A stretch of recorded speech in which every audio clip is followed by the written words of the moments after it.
ঘোড়ার পিঠে চড়ে মক্কা মদিনার দিকে রওনা দিলেন। মক্কা মদিনার উত্তর দিকে কিছুদূর ঘোড়া ঠিকই চলল, কিন্তু মক্কা মদিনা মনে হয় আর বেশি দূরে নয়, আর বেশি দূরে নয়। এমন সময় মক্কা মদিনা উত্তর দিকে না গিয়া পূর্ব দিকে, মক্কা মদিনা উত্তর দিকে ঘোড়া না গিয়া পূর্ব দিকে ঘোড়া দৌড়ানো শুরু করলো। এখন আপনারা বলেন, উত্তর দিকে গেলে মক্কা মদিনা পাওয়া যাবে, কিন্তু ঘোড়া যদি পূর্ব দিকে যায়, আপনি যদি চড়ে বসে থাকেন, ঘোড়া যেদিকে যাচ্ছে আমি নামতেছি, তাহলে কি আপনি মক্কা মদিনা পাবেন?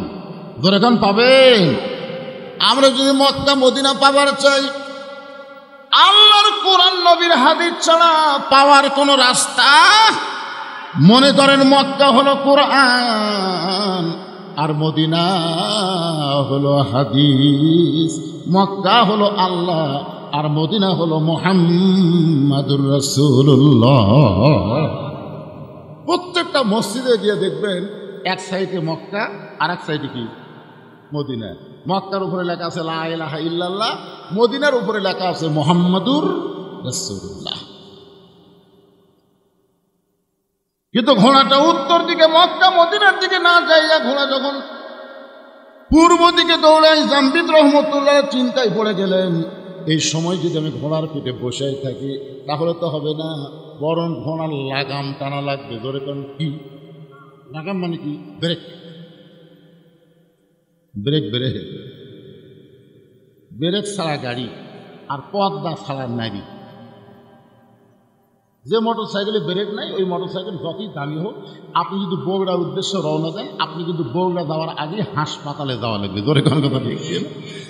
আর বেপর্দা নারী নিয়ে তারা সংসার করতেছেন, আপনি যতই ইবাদত করেন, আপনি জান্নাতে যাওয়ার আগে জাহান্নামে ঢোকা লাগবে। ধরে কোন কথা ঠিক কিনা? এখন বলেন, ব্রেক ছাড়া গাড়ি আর পর্দা হারা নারী। আমার মায়েদেরকে আরো সুন্দর করে ওয়াজ শোনাবো, এটা একটু দিলাম তো, ওনা করে আমি ভুলিনি। চাপা চাপা বসেন মা, চাপা চাপা বসেন, অসুবিধা নেই। অকরনা ফি বুয়ুতিকুন্না ওয়ালা তাবাররাজনা তাবাররুজাল জাহিলিয়াতিল উলা। জোরে বলেন আল্লাহু আকবার। জামবিদ রহমতুল্লাহ আলাইহি ঘোড়ার লাগাম টেনে বলে, ঘোড়া রে, আমি মক্কা মদিনা উদ্দেশ্য করে রওনা দিয়েছি। মক্কা মদিনা উত্তর দিকে, তুমি মক্কা মদিনার দিকে না যাইয়া তুমি পূর্ব দিকে কেন যাও? এ ঘোড়া, আমি তোর কাছে ওয়াজ করতেছি, আর পূর্ব দিকে যাবি না, তুই উত্তর দিকে রওনা দে। এত সুন্দর ওয়াজ করার পরে জামবিদ যখন লাগাম ঢিল দেয়, সঙ্গে সঙ্গে ঘোড়া পূর্ব দিকে দৌড়ায়। লাগাম ঢিল দেওয়ার সঙ্গে সঙ্গে ঘোড়া পূর্ব দিকে দৌড়াই। জামবিদ রহমতুল্লাহ চমকে উঠলেন, এত সুন্দর করে ঘোড়ারে ওয়াজ শোনালাম, তারপরে ঘোড়া আমল করে না। ধরে কন কি করে না? এ কথা কন না কেন, কি করে না? তাহলে কি বোঝা গেল? এত সুন্দর করে ওয়াজ শোনানোর পরেও আল্লাহর বান্দারা ফজরের নামাজ পড়ে না। পড়েন? আপনারা সবাই পড়েন? এখানে অনেক আল্লাহর বান্দা বসে আছেন যারা হয়তো মাগরিব এশার নামাজে পড়েন। এরকম আছে না নাই? আবার নিয়ত করছে ফজরও পড়বি না। বক্তা ওয়াজ করছে যে টুপির উপরে পাগড়ি পরে কেউ যদি নামাজ পড়ে, আল্লাহ তাকে খুশি হয়ে 70 গুণ সওয়াব দেয়। সেদিন থেকে পাগড়ি পরে নামাজ পড়ে। কিন্তু একদিন মসজিদে যায় থেকে পাগড়ি আনে না। এখন চিন্তা করে, এত দূর বাড়ি, আবার পাগড়ি আনবো। বিবেক বলতেছে, পাগড়ি মাথাতে পড়লে 70 আর জামাতে পড়লে 27। জামাতে নামাজ পড়লে 27 গুণ, পাগড়ি পড়লে 70 গুণ। কোনটা ধরবি, কোনটা ছাড়বি, কোনটা ধরবি, কোনটা ছাড়বি? মন বলতেছে 70 ধর। ইচ্ছা করে নামাজের জামাত বাদ, ইচ্ছা করে। সবাই যখন জামাতে নামাজ পড়ে বাড়িতে গেছে, ও তখন মসজিদের মধ্যে ঢুকে এক টানে লুঙ্গি খুলেছে। এক টানে লুঙ্গি খুলে ওটা আড়াই ভাজতে মাথা 3 কাজ দিয়ে রুকুর থেকে সেজদাত গেছে। ইতিমধ্যে এক মুসলিম মসজিদের মধ্যে ঢুকাই কয়, সর্বনাশ, জীবনে বহু নামাজে দেখলাম, এরকম ন্যাংটা তো দেখি নাই। ন্যাংটা বাবার দরবারেতে কেউ না। এই শালা তাহির ন্যাংটা বাবা খেলেও গজল কথা সরে কোন কথা দেখতে। পাশাই মারছে থাবা। ওই লাভ দুটো বললে আমার মারলি কেন ভাই? বলে মারার কারণ লুঙ্গি। তোমার চোখ নাই লুঙ্গি আমার মাথায়? এই পাগল, পরনের লুঙ্গি মাথায় কেন? বলে সোয়াবের আশায়। পাগড়ি পরে মাথার নামাজ পড়লে 70 কোনো সোয়াব হয়। লোকটা বলে পাগল, পাগড়ি পরা হলো সুন্নত আর লুঙ্গি পরা হলো ফরজ। পাগড়ি পরা কি আর লুঙ্গি পরা কি? ওয়াজ শোনা হলো মুস্তাহাব আর এশার নামাজ পড়া হলো ফরজ। এশার নামাজ বাদ দিয়া তারা ওয়াজ শুনতেছে, তারা লুঙ্গি খুলিয়া মাথায় পাগড়ি পরিছে। আমার সঙ্গে সকলে একটু বলা লাগবে, বলতে পারবে না ভাইজান? যারা বলবে না মনে করেন তারা এশা পড়ে নাই, না পড়া ওয়াজ শুনতেছে। আর যারা বলবেন আল্লাহ তারা তাদের এশা কবুল করুক, ধরে কন আমিন। তাহলে সবাই আমার সঙ্গে বলেন, এশার নামাজ বাদ দিয়া যারা ওয়াজ শুনতেছে তারা লুঙ্গি খুলিয়া মাথায় পাগড়ি পরেছে। আবার ওয়াজ শুনতে শুনতে যারা ফজর বাদ দিবে, ওয়াজ শুনতে শুনতে যারা ফজর বাদ দিবে, লুঙ্গি খুলিয়া মাথায় পাগড়ি পরিবে। যে মাত্র লাগাম ঢিল দেয়, ঘোড়া আবার পূর্ব দিকে দৌড়ায়। জাম্বি চিন্তা করে ওয়াজ করা যখন কাম হলো না, ওয়াজের পরে আওয়াজ আসে না নাই? ঘোড়ার পিঠ থেকে নামলেন, ঘোড়ার পিঠ থেকে নাইমা মক্কা মদিনার দিকে টেনে টেনে ঘোড়াকে নিয়ে যাবেন। ঘোড়ার পিঠে চড়ে যখন যাওয়া হবে না, তাই বলে ঘোড়া ছাড়া তো আমি যাব না। এবার নিচে নামার পরে ঘোড়াকে টানা যখন শুরু করলেন, সঙ্গে সঙ্গে ঘোড়া শুয়ে পড়ছে। দাঁড়ানো ঘোড়াকে 2 ধাপ সামনে টাইনা নিয়ে যায়। যে ঘোড়া শুয়ে পড়ে তারে টাইনা কোনো লাভ? জোরে বলেন। মনোযোগ দিয়ে যারা শুনবেন তাদেরকে কিছু শোনানো যাবে, কিন্তু কোরআনের মাহফিলে সে মনটা যদি বক্তার কথার দিকে না থাকে। এই জন্য ছোটবেলা একটা গান শুনেছিলাম, 80 তোলায় শের যদি হয় 40 সারে মন, মনে মনে মিল না হলে মিলবে না ওজন। বক্তার কথা আর শ্রোতার মন, এই দুইটা যদি এক না হয় তাহলে ওয়াজ বুঝতে কিন্তু কষ্ট হবে। ধরে কোন কথা ঠিক না? আল্লাহর জামবিদ রহমতুল্লাহ চিন্তায় পড়ে গেলেন, এই ঘোড়ার পিঠে চড়ে মক্কা মদিনায় যাবার চাইলাম, ঘোড়া আমাকে মক্কা মদিনায় নিয়ে যাবে না। ঘোড়ার টাইনা টাইনা মক্কা মদিনায় নিয়ে যাবার চাইলাম, ঘোড়া আমার সঙ্গে যখন যাবে না, তাহলে খামা খা। ইন্নামা আমওয়ালুকুম ওয়া আওলাদুকুম ফিতনা। আল্লাহ বলেছেন সম্পদ আর সন্তান হলো তোমাদের বিপদের কারণ। যত সম্পদ দুনিয়াতে আল্লাহ দিয়েছে তার মধ্যে একটা সম্পদের নাম হলো ঘোড়া। ধরে তার নাম কি? আল্লাহ বলতেছেন সম্পদ আর সন্তান তোমাদের সবচাইতে বড় বিপদের কারণ। এই সম্পদের কারণে অনেক মানুষ জাহান্নামে যাবে, আবার সন্তানের কারণে অনেক বাবা মা জাহান্নামী হবে। ধরে কোন কথা ঠিক কিনা? আজকে আপনি কেমন ভাব, আপনি কেমন বেটা জন্ম দিলেন যে আপনার বেটা কোরআনের মাহফিল বাদ দিয়ে মেলা ঘুরতেছে? দোয়া দরুদ পড়ে জন্ম দেননি তো, হিচ্ছুকে গলা ধরে পেড়ে ফেলে দিয়ে কাম করছেন কি? শালা মানুষ হবে? কোরআনের মাহফিল বাদ দিয়ে মেলার মধ্যে ঘুরবি? কথা কর না কেন ভাই, কথা কর না কেন? মুসলমানের বাচ্চা হয়ে তুমি আল্লাহর কোরআনের মাহফিল বাদ দিয়ে মেলার মধ্যে ঘোরো, তোমার লজ্জা করে না? ওই ব্যক্তি হলো সবচাইতে বড় দুর্নীতিবাজ। ওই ব্যক্তির কোনো নীতিই নাই যে আল্লাহর কোরআনের মাহফিল বাদ দেয় মেলার মধ্যে ঘোরে। ধরে কোন কথা ঠিক কিনা? আর এত রাত্রে, রাত 11:30 পার হয়ে গেছে, এত রাত্রে রাস্তা ঘোরা ভালো মানুষের বাচ্চারা ঘোরে না, চোর ডাকাতেরাই ঘোরে। ধরে কোন কথা কন না কেন? এত রাত্রে রাস্তা কারা ঘোরে? অন্যদিন ঘুরলে তাও না, একটা কথা আছে, আজকে কোরআনের মাহফিলের দিন, আরে জান্নাতের বাগান লাগছে এখানে, আর ওরা জাহান্নামের মধ্যে ঘুরতেছে। একটু মনোযোগ দিয়ে শুনবেন।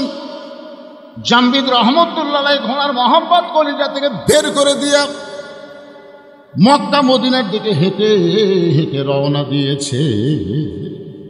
আপনি বলেন টার্গেট ঠিক চলে, দরকার হলে হেঁটে দেবো, অসুবিধা আছে? কথা কন না কেন? লং মার্চ, ফাঁকা মার্চ ডাক দিল না 5 তারিখে, 6 তারিখে কিন্তু ডাকছিল, চিন্তা করলো না। 6 তারিখে ডাকছি, এদিকে হাসিনা সাইজ হলে দরকার নাই, একদিন আগে গাড়ি যদি না চলে হেঁটে যাবো রে। কথা কন না কেন? ওরা কিন্তু সব ক্যামেরা ট্যামেরাতে দেখছে, ও বাবারে টিউবরা যেরকম আসে ওই রকম দল বান্ধে আসছে। এমনি সেনাবাহিনী প্রধান এমনি কইছে 45 মিনিট টাইম দেওয়া হলো। এরই মধ্যে যাওয়া লাগবে, কারণ যে হারে আসতেছে গাড়ি নিয়ে আসতেছে, গাড়ি নিয়ে হাঁটতে হাঁটে এ পা আল্লাহ এমনি দেয়নি ভাই। অনেক মুরব্বী আগে হেঁটে হেঁটে হজ করছে, ধরে তোর কথা ঠিক কিনা? ওরা হলো হাজিরে, এরাই হলো হাজির। আর এখন বেটাক সব সম্পত্তি দিয়ে বেটিক ফাঁকি দিছে, ফাঁকি দিয়ে ওই একেবারে 11টা পাথর দিছে, 11টা পাথর নিয়ে খালি ওই জামগাত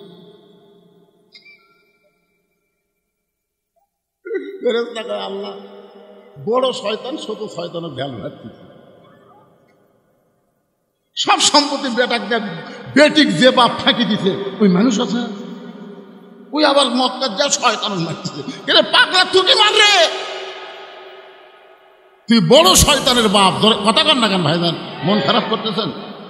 তা আপনার কি কোনো বক্তব্য দিবেন? শুনবেন? আলহামদুলিল্লাহ, খালি ভালো নয়, একদম মজা দেবেন।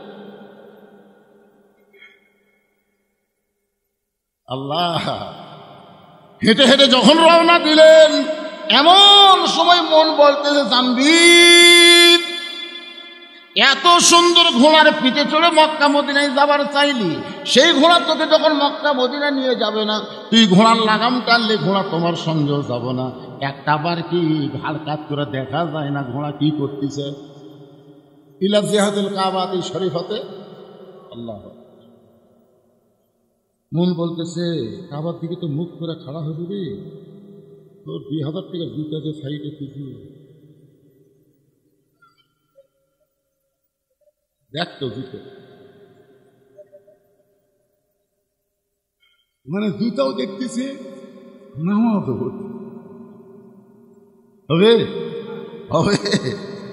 তো মনে করতেছে সবাই যখন জামাতে চলে গেছে, তুমি একলাই যখন জোহরের চারেটা সুন্নত করতেছে, দেখো ওর জুতা ঢুকে, তো যাই দেখো ওর পাশে কাঠের বাক্সের ঢুকে, তখন মনে করতে যে বলে 1 টাকা পাচ্ছে, এখনো 3 টাকা পাচ্ছে, এই 3 টাকা শেষ করতে আমি 7 মাথা পারবো। এই মনে করে চোর যেই জুতায় হাত দিছে খস করতেছে। তখন বলতেছে, কে রে ভাই তুই না কাবার দিকে মুখ করে নামাজ পড়তেছিস? তখন বলতেছে, না ভাই ইলা জিহাতুল কাবা ওয়া জুতা, খালি কাবা লয় তো আমার জুতাও রাখা লাগবে, আবার কাবাও ধরা লাগবে। জোরে করে হবে। জাম্বিদের মন বলতেছে, এত সুন্দর ঘোড়া, যে ঘোড়ার পিঠে চড়ে তুই মক্কা মদিনায় যাবি, সেই ঘোড়া তোকে টেনে নিয়ে যাবার চাই, তাও গেল না। পিছনে বসে আছে একটা, তাকায় দেখতো ঘোড়া কি খাড়া হলো না শুয়ে গেছে। জাম্বিদ রহমতুল্লাহ বলেন, আল্লাহ ওই ঘোড়ার মহব্বত কলিজা থেকে বের করে দিয়ে আমি হেঁটে হেঁটে মক্কা মদিনার দিকে রওনা দিব, একটা বার ঘোড়ার দিকে তাকাবো না। এই মনে করে জোরে জোরে যখন পা মারতেছে, এমন সময় ঘোড়া দাঁড়িয়ে গেছে। ঘোড়া দাঁড়িয়ে থাকে নাই, দৌড়ে গিয়ে জাম্বিদের পিছনের কাপড় এমন ভাবে ঘোড়া কামড়ে ধরছে। 6টা মানুষের দেহে যে শক্তি থাকে, তার চাইতে বেশি শক্তি হলো একটা ঘোড়ার দেহে। জাম্বিদ হেঁটে হেঁটে মক্কা মদিনায় যাবার চায়, কিন্তু ঘোড়া পিছনের কাপড় কামড়ে ধরে জাম্বিদকে টেনে টেনে পূর্ব দিকে যায়। জাম্বিদ কয়, কে রে, ঘোড়ার পিঠে চড়ে মক্কা মদিনায় যাবো, ঘোড়া নিয়ে যাবে না। ঘোড়ারে টানলাম, ঘোড়া আমার সঙ্গে যাবে না। আমি একলা যাবার চাই, তারপরে ঘোড়া যাবার দিবে না। এই ঘোড়ার মধ্যে ঢুকলো কি? ইত্তাকু ফিরাসাতাল মুমিনিনা ফাইন্নাহু ইয়ানজুরু বিনুরিল্লাহ। এতক্ষণ জাম্বিদ তার 2 চোখ দেখছে, এবার 2 চোখ বন্ধ করে অন্তরের দিকে তাকায় দেখে। এতক্ষণ ধরে ঘোড়া যে কাজগুলো করতেছে, এগুলো ঘোড়ার ইচ্ছায় নয়, এগুলো হচ্ছে আল্লাহ মালিকের ইচ্ছা।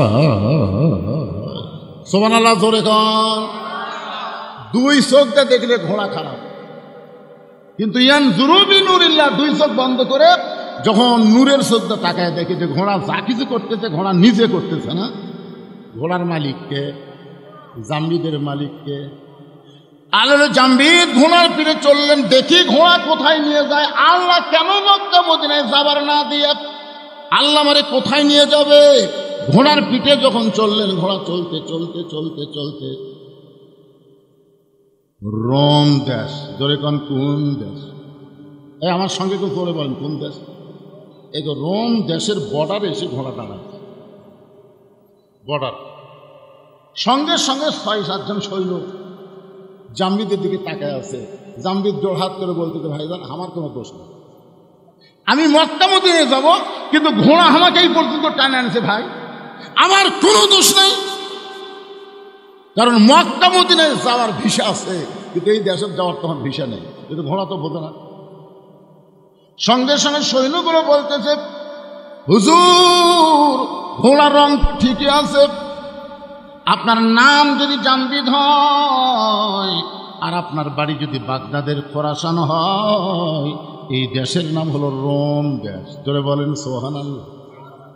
সৈন্যগুলো কি বলতেছে, ঘোড়ার রং তো ঠিকই আছে, যে রঙের কথা বলেছে আপনি সেই রঙের ঘোড়ার পিঠে চড়ে আসতেছেন। যদি আপনার নাম জাম্বিদ হয়, আপনার বাড়ি যদি বাগদাদের খোরাসান হয়, এই রোম দেশের বাদশা বলেছে ওই হুজুরকে সসম্মানে আমার দরবারে হাজির করে দিও। জাম্বিদ ভাই কে রে? যে দেশ আমি জীবনেও চিনি না, যে দেশের নামই আমি শুনি নাই, আর সেই দেশের বাদশা কেমনে জানলো ঘোড়ার রং তো লাল, আমার নাম ইরাকের খোরাসান, বাগদাদের খোরাসান, এইটা কেমনে জানলো? এই বাদশা তো বাদশা নয়, এই বাদশা হলো আল্লাহর ওলি। ধরে কোন বাদশা কি? আসলে বাদশা কে?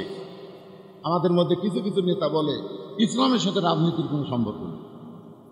এক ফকির ভিক্ষা করবে গেছে শাহজাহানের দরবারে, যা দেখে বাদশাহ শাহজাহান মসজিদের মধ্যে ঢুকে 2 হাত তুলে বলতেছে, ও বাদশার বাদশাহ, তোমার দরবারে আমি ফকির, তোমার দরবারে আমি ফকির।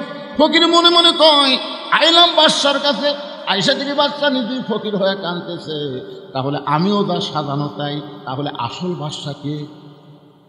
জোরে কর, আরো জোরে, জোরসে বলুন। তাহলে আল্লাহর নীতি তো রাজনীতি, আর শাহজাহানের নীতির নাম হলো ফকরা নীতি। মানুষ হলো ফকির, আল্লাহ হলেন বাদশাহ। তাবারাকাল্লাযী বিয়াদিহিল মুলক ওয়া হুয়া আলা কুল্লি শাইইন কাদির। গোটা পৃথিবীর রাজত্ব, কর্তৃত্ব, মালিকানা একমাত্র কার হাতে? যারা জবান বন্ধ করে থবেন, বুঝবেন আপনি মুসলমান, খালি নাম আছে, কিন্তু আপনার ভিতরে মুনাফিকি কাম করতেছে। আমি কি আমার বাপের কিচ্ছা বলতেছি না আল্লাহর কোরআনের কথা? জোরে বলেন, তাবারাকাল্লাযী বিয়াদিহিল মুলক। খালি সে আমার কয়, হুজুর আপনার ওয়াদত গেলে খালি রাজনীতি কথা বল, রাজনীতি না করলে হয় না। আমি গেল, হাজি সাহেব আপনি তো রাজনীতি করাচ্ছেন। তো বলে কোথায়? মক্কা। তো বলে কেমনি? আমি বললাম, আপনি কি আল্লাহর ঘর সামনে থেকে বলেছেন ইন্নাল হামদা ওয়ান নিমাতা লাকা ওয়াল মুলক লা শারিকা লাক? এটাকে আপনি বলছেন? হুজুর বহুবার বলছি। এই লাকা ওয়াল মুলক লা শারিকা লাকের অর্থ কি? আমরা তো শোনা খালি করছি হুজুর, আমরা তো অর্থ জানি না। পাগলা, এর অর্থ হলো রাজনীতির ভিতরে, রাজত্বের ভিতরে একমাত্র আল্লাহ ছাড়া অন্য কাউকে আমি স্বীকার করি না। তাহলে রাজনীতি, রাজত্ব একমাত্র কার? আরো জোরে বলেন। আপনি কাবা ঘরের সামনে দিয়ে এই তালিয়া পড়ে আসে বাংলাদেশের মানুষের দল করতেছেন, আপনার হাজির নাম হবি কিন্তু হজ কবুল হবি না। ধরে কথা কন না কেন ভাইজান? তাহলে বাদশাহ শাহজাহান কি বাদশাহ আছে? বাদশাহ শাহজাহান বাদশাহ আছে? বাদশাহ নেই, কি হবে? আল্লাহ গানিয়ুন ওয়া আনতুমুল ফুকারা। আমরা হলাম ফকির, ধনীর নাম কি? আরো জোরে, জোরসে বলুন। জাম্বিদ রহমতুল্লাহ চমকে গেলেন, যে দেশ আমি চিনি না, যে দেশের বাদশাকে আমি জীবনেও জানি না, সেই দেশের বাদশা কেমনে জানলো আমার নাম জাম্বিদ, আমার বাড়ি খোরাসান বাগদাদে, আমি লাল ঘোড়ার পিঠে চড়ে আসতেছি? এই বাদশা অবশ্যই আল্লাহর ওলি। ওই 6 জন সৈন্য শুভেচ্ছা স্বাগতম, আল্লাহর ওলির আগমন, শুভেচ্ছা স্বাগতম বলে রোমের রাজদরবার পর্যন্ত পৌঁছায় দিলেন। জাম্বিদ বললেন, ভাইজান এই যে রাজদরবারের দরজা পর্যন্ত নিয়ে আসলেন, এখন আমি কি করব? বলে, এখান থেকে আপনাকে একলাই যাওয়া লাগবে, এখান থেকে আপনাকে একলা যাওয়া লাগবে। ফেরেশতা জিবরাইল বলে, নবী গো, এই পর্যন্ত আল্লাহ আমাকে হুকুম দিয়েছে, এরপর থেকে আপনাকে একলাই যাওয়া লাগবে। ধরে কোন কয়জন? কেন? ওরস মানে কি? একটু খেয়াল করেন, আল্লাহ নবী 2 জন না, প্রেম করিবেন গোপনা, মাঝখানে তো অন্য কারো জায়গা থাকবে না। জায়গা যদি থাকিত জিবরাইলকে সঙ্গে নিত, জায়গা যদি থাকিত জিবরাইলকে নিত, দরজার বাইরে আল্লাহ ব্রেক করাতো না। সবাই বলেন আল্লাহ নবী দুইজনা প্রেম করেছেন গোপনা, মাঝখানে তো অন্য কারো জায়গা ছিল না। জিবরাইল খালি এক ধাপ মারলে তোর অস্তিত্ব পুরো হবে। সাই 70,000 নূরের পর্দার গেট আমি আল্লাহ আমার দোস্তকে সাদর সম্ভাষণ জানাবার চাই। ধরে কেন সুবহানাল্লাহ। আয় রে নবী একলা এখন আল্লাহর কাছে যাচ্ছে, একলা। ফেরেশতা জিবরাইল বলে হুজুর আমি আপনার সাথে থাকলে আপনাকে কোলদারা হইয়া, কোলদারা বোঝেন না? বর দেখবেন বিয়ার দিনে কোলদারার মোশন দেখছেন, বড় এই ছোট ছোট গাছ খাবো। তোর চা শ্বশুর মামা শ্বশুর সবাই কিন্তু বাংলা দুটো দেখতেছে। আজকে যাত্রীরা বর যাত্রী যেভাবে খায় ওর দিকে কারোর নজর নেই, নজর কিন্তু তোর দিকে আছে। আজকে তুই কম খা, ছোট ছোট গাছ খা, মুগত কিছু ভরার সাথে সাথে টুসুপে বাদে মুসলিম কোল দ্বারা বরফ শিখা দিচ্ছে। কারণ কি জন্য? আজকে তোর পরীক্ষার দিন পাগলা, আগামীকাল থেকে তোর খাওয়ার শেষ না, তুই কি খাবো? কিন্তু যারা আজকে শেষ খাওয়া খাচ্ছে বরযাত্রী, ওরকে আজকে শেষ পাগলা, আগামীকাল আর খাওয়া নেই। এই দুনিয়াতে কাফের বেঈমান হলো বরযাত্রী, আর মুসলমান হলো বর। মুসলমানকে ফেরেশতারা দেখতেছে, আল্লাহ দেখতেছে, চিন্তা ভাবনা করে খাওয়াও লাগতেছে, চলাও লাগতেছে। ধরে কোন ঠিক কিনা? আর বরযাত্রীর কোন চিন্তা আছে? কারণ ওরা জানে মরার সাথে সাথে জাহান্নাম, পিটুন খাওয়া ছাড়া বুদ্ধি নেই। আর আমরা জানি মরার পরে জাহান্নাম না, আমাদের জন্য জান্নাতের দরজা আল্লাহ খুলে দিয়েছেন। সালামুন আলাইকুম তিবতুম ফাদখুলুহা খালিদিন। এখান থেকে আপনি 1 লাখ রাখেন। আল্লামী জামবিদ রহমতুল্লাহ আলাইহি রোমের বাদশার রাজ দরবারে একা একা রওনা দিলেন। কিছু দূর যাওয়ার পরে রোমের বাদশা দাঁড়িয়ে জামবিদ রহমতুল্লাহ আলাইহিকে সাদর সম্ভাষণ জানাই বলতেছে, ওগো আল্লাহর ওলি, আপনার ঘোড়া লাল ঘোড়ার পিঠে চড়ে আপনি খোরাসান থেকে আপনি জামবিদ রহমতুল্লাহ আলাইহি আমার রোমের দিকে আপনি আসতেছিলেন।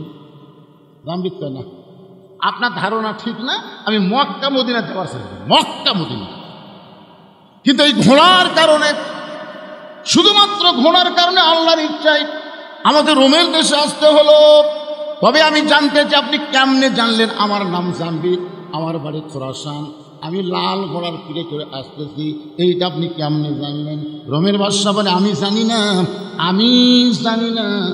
জানি আমার পাগলি মেয়ে। সবারা ধরে কন। জামবিদ বলে কি বলেন? বলে আমি জানি না, জানে আমার পাগলি মেয়ে। আল্লাহ তাআলা আমাকে একটাই মাত্র মেয়ে দিয়েছে, সেই মেয়েটা আজকে প্রায় 13-14 বছর হলে পাগলি অবস্থায় আছে। দুনিয়ার কোনো আলো পছন্দ করে না, দুনিয়ার কোনো খাওয়া পছন্দ করে না, দুনিয়ার কোনো মানুষ পছন্দ করে না, একা একা একটা বন্দি ঘরে থাকে। আমি দুনিয়ার বহু ডাক্তার কবিরাজ দেখাইছি, একটা ডাক্তার কবিরাজ আমার মেয়ে রোগ ধরতে পারে, ওই একটা মেয়ে ছাড়া আমার দুনিয়াতে কেউ নেই। আমি মাঝে মধ্যে আমার মেয়েকে দেখতে যাই। আমি গতকাল গেছিলাম দেখতে, যাই দিকে ঘরের দরজাটা বন্ধ, একটা জানালার পাল্লা খোলা, ওই জানালার পাল্লা দিয়ে আমি ভিতর দিকে তাকাবার চাই, কিন্তু অন্ধকারে আমার মেয়েটাকে আমি দেখতে পাই না। আমি যখন বারবার তাকিয়ে আসি, এমন সময় মেয়েটা বলতেছে, বাবা আপনি দুনিয়ার বহু ডাক্তার দেখাইলেন বাবা, কিন্তু কোনো ডাক্তার তো আমার রোগ ধরতে পারে নাই।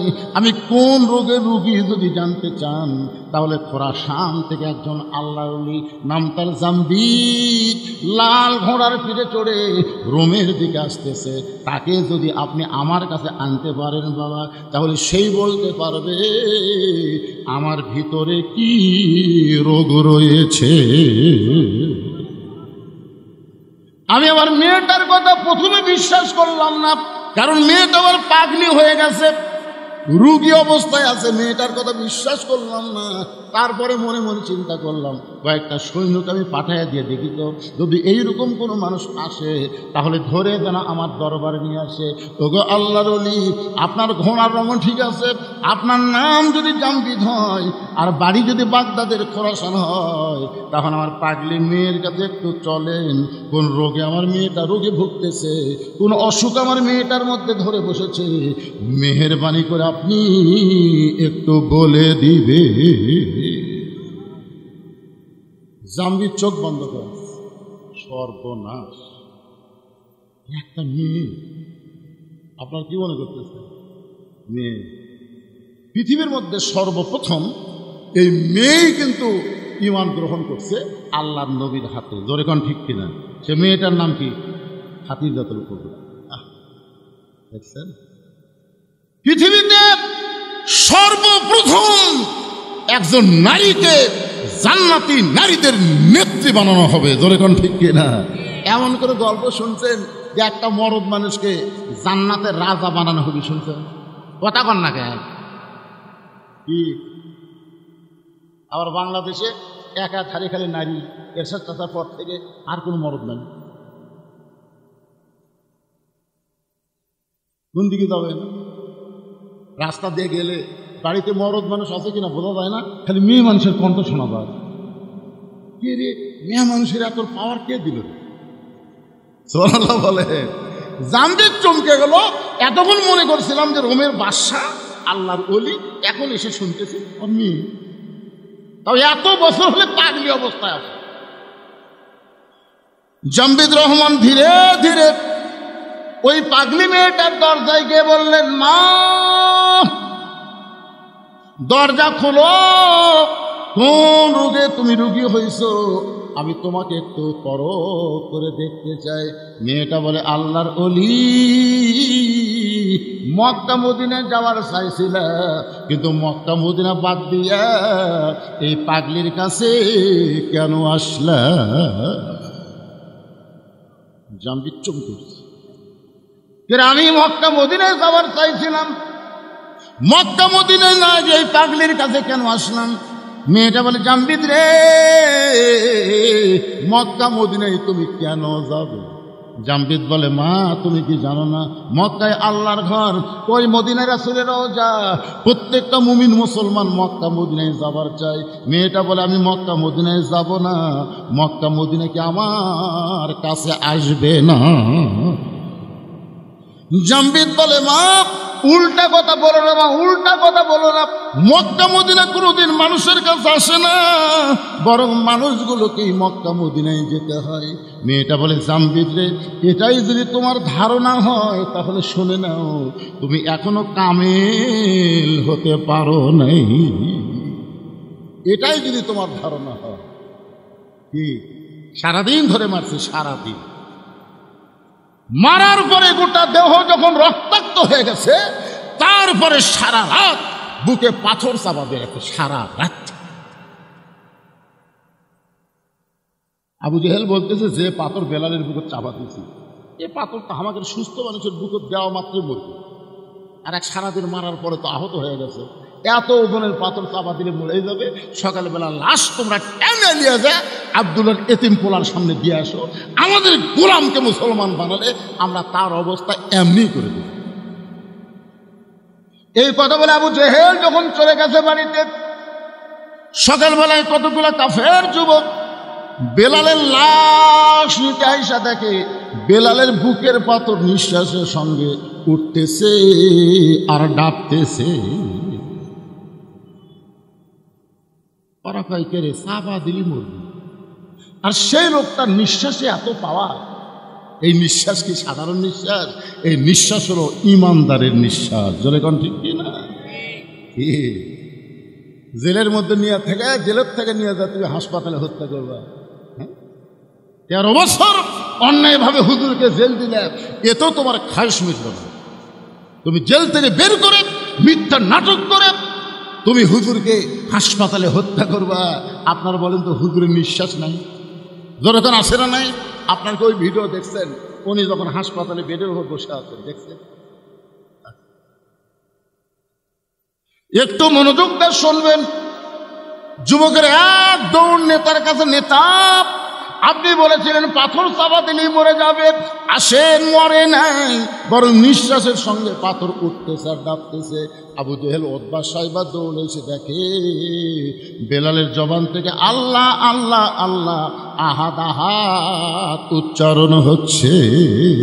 কুলহু আল্লাহু আহাদ, পড়েন কুলহু আল্লাহু আহাদ আল্লাহুস সামাদ লাম ইয়ালিদ ওয়া লাম ইউলাদ ওয়া লাম ইয়াকুল লাহু কুফুয়ান আহাদ। আবু জেহেল বলতেছে জিহ্বা টেনে বের করো। যে জিহ্বাতে আল্লাহ আল্লাহ উচ্চারণ করতেছে ওই জিহ্বা পেরেক মেরে দিতে হবে। বেলালের মুখের মধ্যে হাতটা দিয়া জিহ্বা টেনে বের করে ওই জিহ্বার মধ্যে ছয়টা বাউল কাটা ঢুকাই দিলেন। বাউল কাটা হলো খেজুর কাটার চাইতেও মোটা, এরকম 6টা কাটা এই পার্তে ঢুকায় ওই পার্তে বের করে দিলেন। এরপরেও হযরত বেলালের জিহ্বা দিয়ে রক্ত বের হয়, রক্তের মধ্যে ফুটি বলতেছে আল্লাহ আল্লাহ আল্লাহ আল্লাহ আল্লাহ আল্লাহ। এরপরেও আল্লাহর জিকির যখন বন্ধ হয় না, কে যেন বলল আবু বকর, গভীর রাত্রে যেই বেলাল নবীর কাছে ঈমান গ্রহণ করছে সেই বেলালকে মারতে মারতে মারতে মারতে বেলালের জিহ্বা টেনে বের করে জিহ্বার মধ্যে পেরেক মারছে। আবু বকর রে, বেলাল তোমার ভাই, কুল্লু মুসলিমুন ইখওয়া, প্রত্যেকটা মুসলমান ভাই ভাই। আবু বকর রে, বেলালকে কি মুক্ত করবা না? আবু বকর এক দৌড়ে গিয়া কাফের বেঈমানদের সামনে বলে, রে মক্কার কাফেররা, তোদের মধ্যে মানবতা নাই, তোদের মধ্যে মনুষ্যত্ব নাই। সারাদিন ধরে মারছিস, সারা রাত তোকে পাথর চাপা দিয়ে রাখছিস, এরপরও জিহ্বা বের করে জিহ্বার মধ্যে পেরেক মারলি, তোদেরকে কোনো দয়া নাই রে, তোদের কোনো কি মায়া নাই? আবু জেহেল বলতে, যাও বকর, যদি তোমার মায়া হয় তাহলে আমাদের গোলামকে তুমি কিনে নাও, কত দাম নিবা? বেলালের মনিব উমাইয়া বলতেছে 1000 স্বর্ণ মুদ্রা নিব। আবু জেহেল বলে, রে উমাইয়া, যেই বেলাল সুস্থ অবস্থায় তুমি 1 টাকা দিয়ে কিনলাম, আর সেই বেলাল মরার সময় তুমি 1000 আশরাফি চাইলা।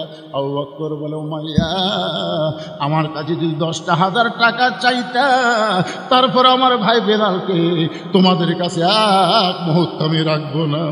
1000 আশরাফি দিয়ে হযরত বেলালকে মুক্ত করে নবীর দরবারে নিয়ে যায়। আবু বকর কান্দে করে চিন্তা করতেছে, রহমতুল্লাহ আলামিন এই দৃশ্য কি সহ্য করতে পারবে? নিজের পাগড়ি দিয়ে বেলালকে ঢেকে কান্দে করে যখন নিয়ে যাচ্ছে, নবীর সামনে দাঁড়াবে, আবু বকর, বেলালকে এইভাবে না ঢেকে আমার সামনে প্রকাশ করে দাও। আবু বকর, হুজুর আপনি সহ্য করতে পারবেন না, ওই কালো মানুষটা রক্ত লাল হয়ে গেছে। রাসূল বলে, আবু বকর, তুমি কি জানো আল্লাহ তাআলা আমার বেলালের জন্য কোরআনের আয়াত নাজিল করেছে? ইন্নাল্লাযীনা ক্বালু রাব্বুনাল্লাহু সুম্মা ইসতাকামু তাতানাজ্জালু আলাইহিমুল মালায়েকা আল্লা তাখাফু ওয়া লা তাহজানু ওয়া আবশিরু বিল জান্নাতিল্লাতী কুনতুম তুআদুন।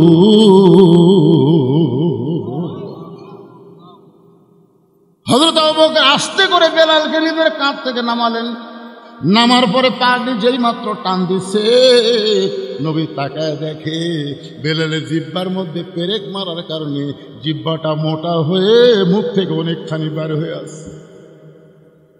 আল্লাহ রাসূল হামাগুড়ি দিয়ে বসলেন। রাহমাতুল আলামিন নবী হামাগুড়িতে বসে বেলালের কপালে একটা চুমা দিয়া বেলালের জিহ্বার মধ্যে যে পেরেকগুলো বের করে নিজের জিহ্বাটা নবী বেলালের জিহ্বার সঙ্গে লাগায় দিলেন। সঙ্গে সঙ্গে জিহ্বাটা পূর্বের মতন হয়ে বেলালের মুখের মধ্যে যখন ঢুকে যায়, নবী বলেন, বেলাল রে, তুমি কি জানো তোমার ঈমানের কারণে আল্লাহ তাআলা তোমাকে 8টা জান্নাতের মালিক বানায়া দিছে। বেলাল বলে, রাসূলুল্লাহ আপনি কি আমার কাছে কিছু শুনতে চান? আবু বকর, বেলাল তুমি কি বলবা? বেলাল বলে, হুজুর ওই আল্লাহর শপথ করে বলতেছি, ওরা যখন আমাকে সারাদিন ধরে মারছিল, ওরা যখন আমাকে চাবুক মারতেছিল, আমার চামড়া কেটে যখন রক্ত বের হচ্ছিল, আমি তখন আল্লাহ আল্লাহ জিকির করতেছিলাম। আমি যখন আল্লাহ আল্লাহ জিকির করি, একসময় আমার চক্ষু বন্ধ হয়ে গেলে আমি দেখতে পাই আল্লাহর জান্নাতের দরজা খুলে দেওয়া হয়েছে। ওগো আল্লাহর নবী, এই দুনিয়া থেকে বেহেশতের দরজার দিকে আমি তাকিয়ে থাকি, ওরা আমাকে সারা রাত বুকে পাথর চাপা দিয়ে রাখছে, আমি তখনও বেহেশতের দরজাতে বেহেশত দেখি। ওরা যখন জিব্বা টেনে বের মধ্যে জিব্বার মধ্যে ফেরেক মারছে, আমিও তখন জান্নাত দেখতে পাই।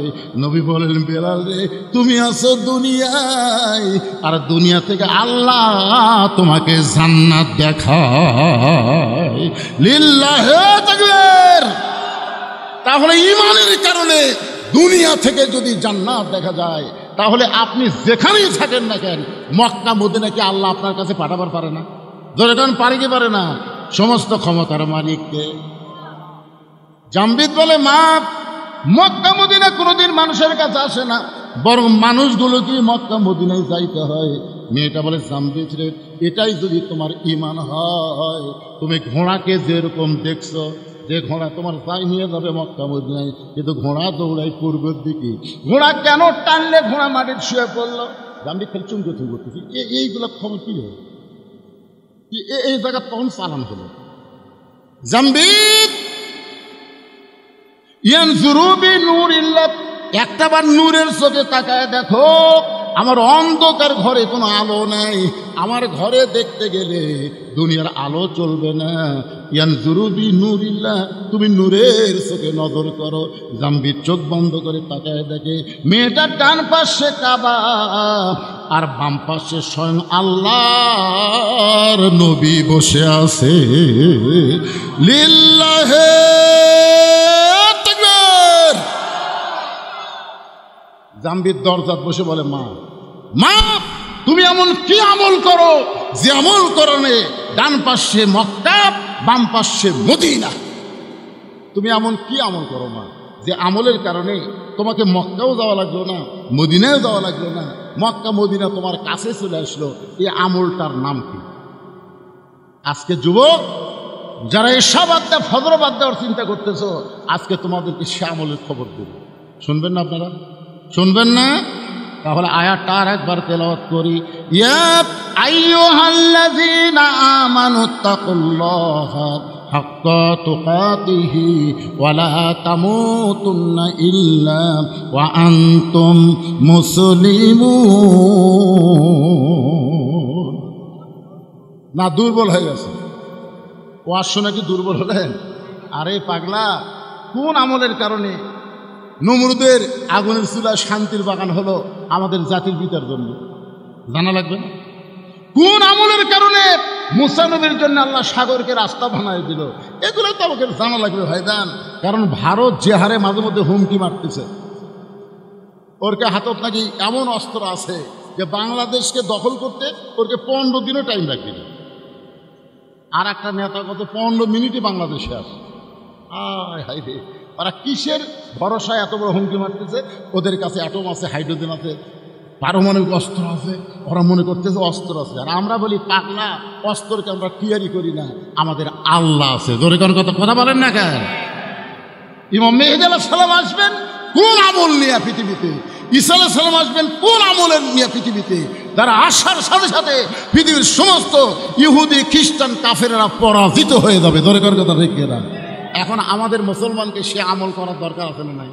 আমি সে আমলটা কোরআন থেকে আপনাদের সামনে দিব, আর ওরস শব্দের অর্থ একেবারে খোলা খুলে আপনাদের বলে দিব। কারা কারা শুনবেন? 2 হাত তুলে একটু আল্লাহকে দেখান তো দেখি। লিল্লাহে তাকবীর। আলহামদুলিল্লাহ। মাত্র 10টা মিনিট, তারপর আবার আলোচনা চলবে। আজকে ঘড়ি দেখা লাগবে না, সময়ের খেয়াল নেই, চলতে থাকবে। তাহলে 10টা মিনিট। এই যে ইসালে সওয়াব, এই যে বিশাল একটা মাহফিল করার খরচ, আপনাদের কাছে একটু ব্যাগ যাবে, রুমাল যাবে।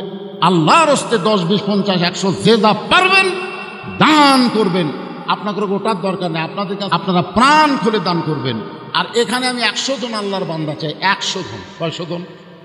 100 জন আল্লাহর বান্দা চাই, যারা বাপ মাকে অত্যন্ত ভালোবাসেন। আজকে এখানে আল্লাহর ওলি যিনি শুয়ে আছেন তার নাম এখানে দেওয়া হয় নাই, কিন্তু এখানে একটা নাম দিয়েছে, সেটা হলো মুগলটুলি শাহ দেওয়ান রহমতুল্লাহ আলাইহির মাজার।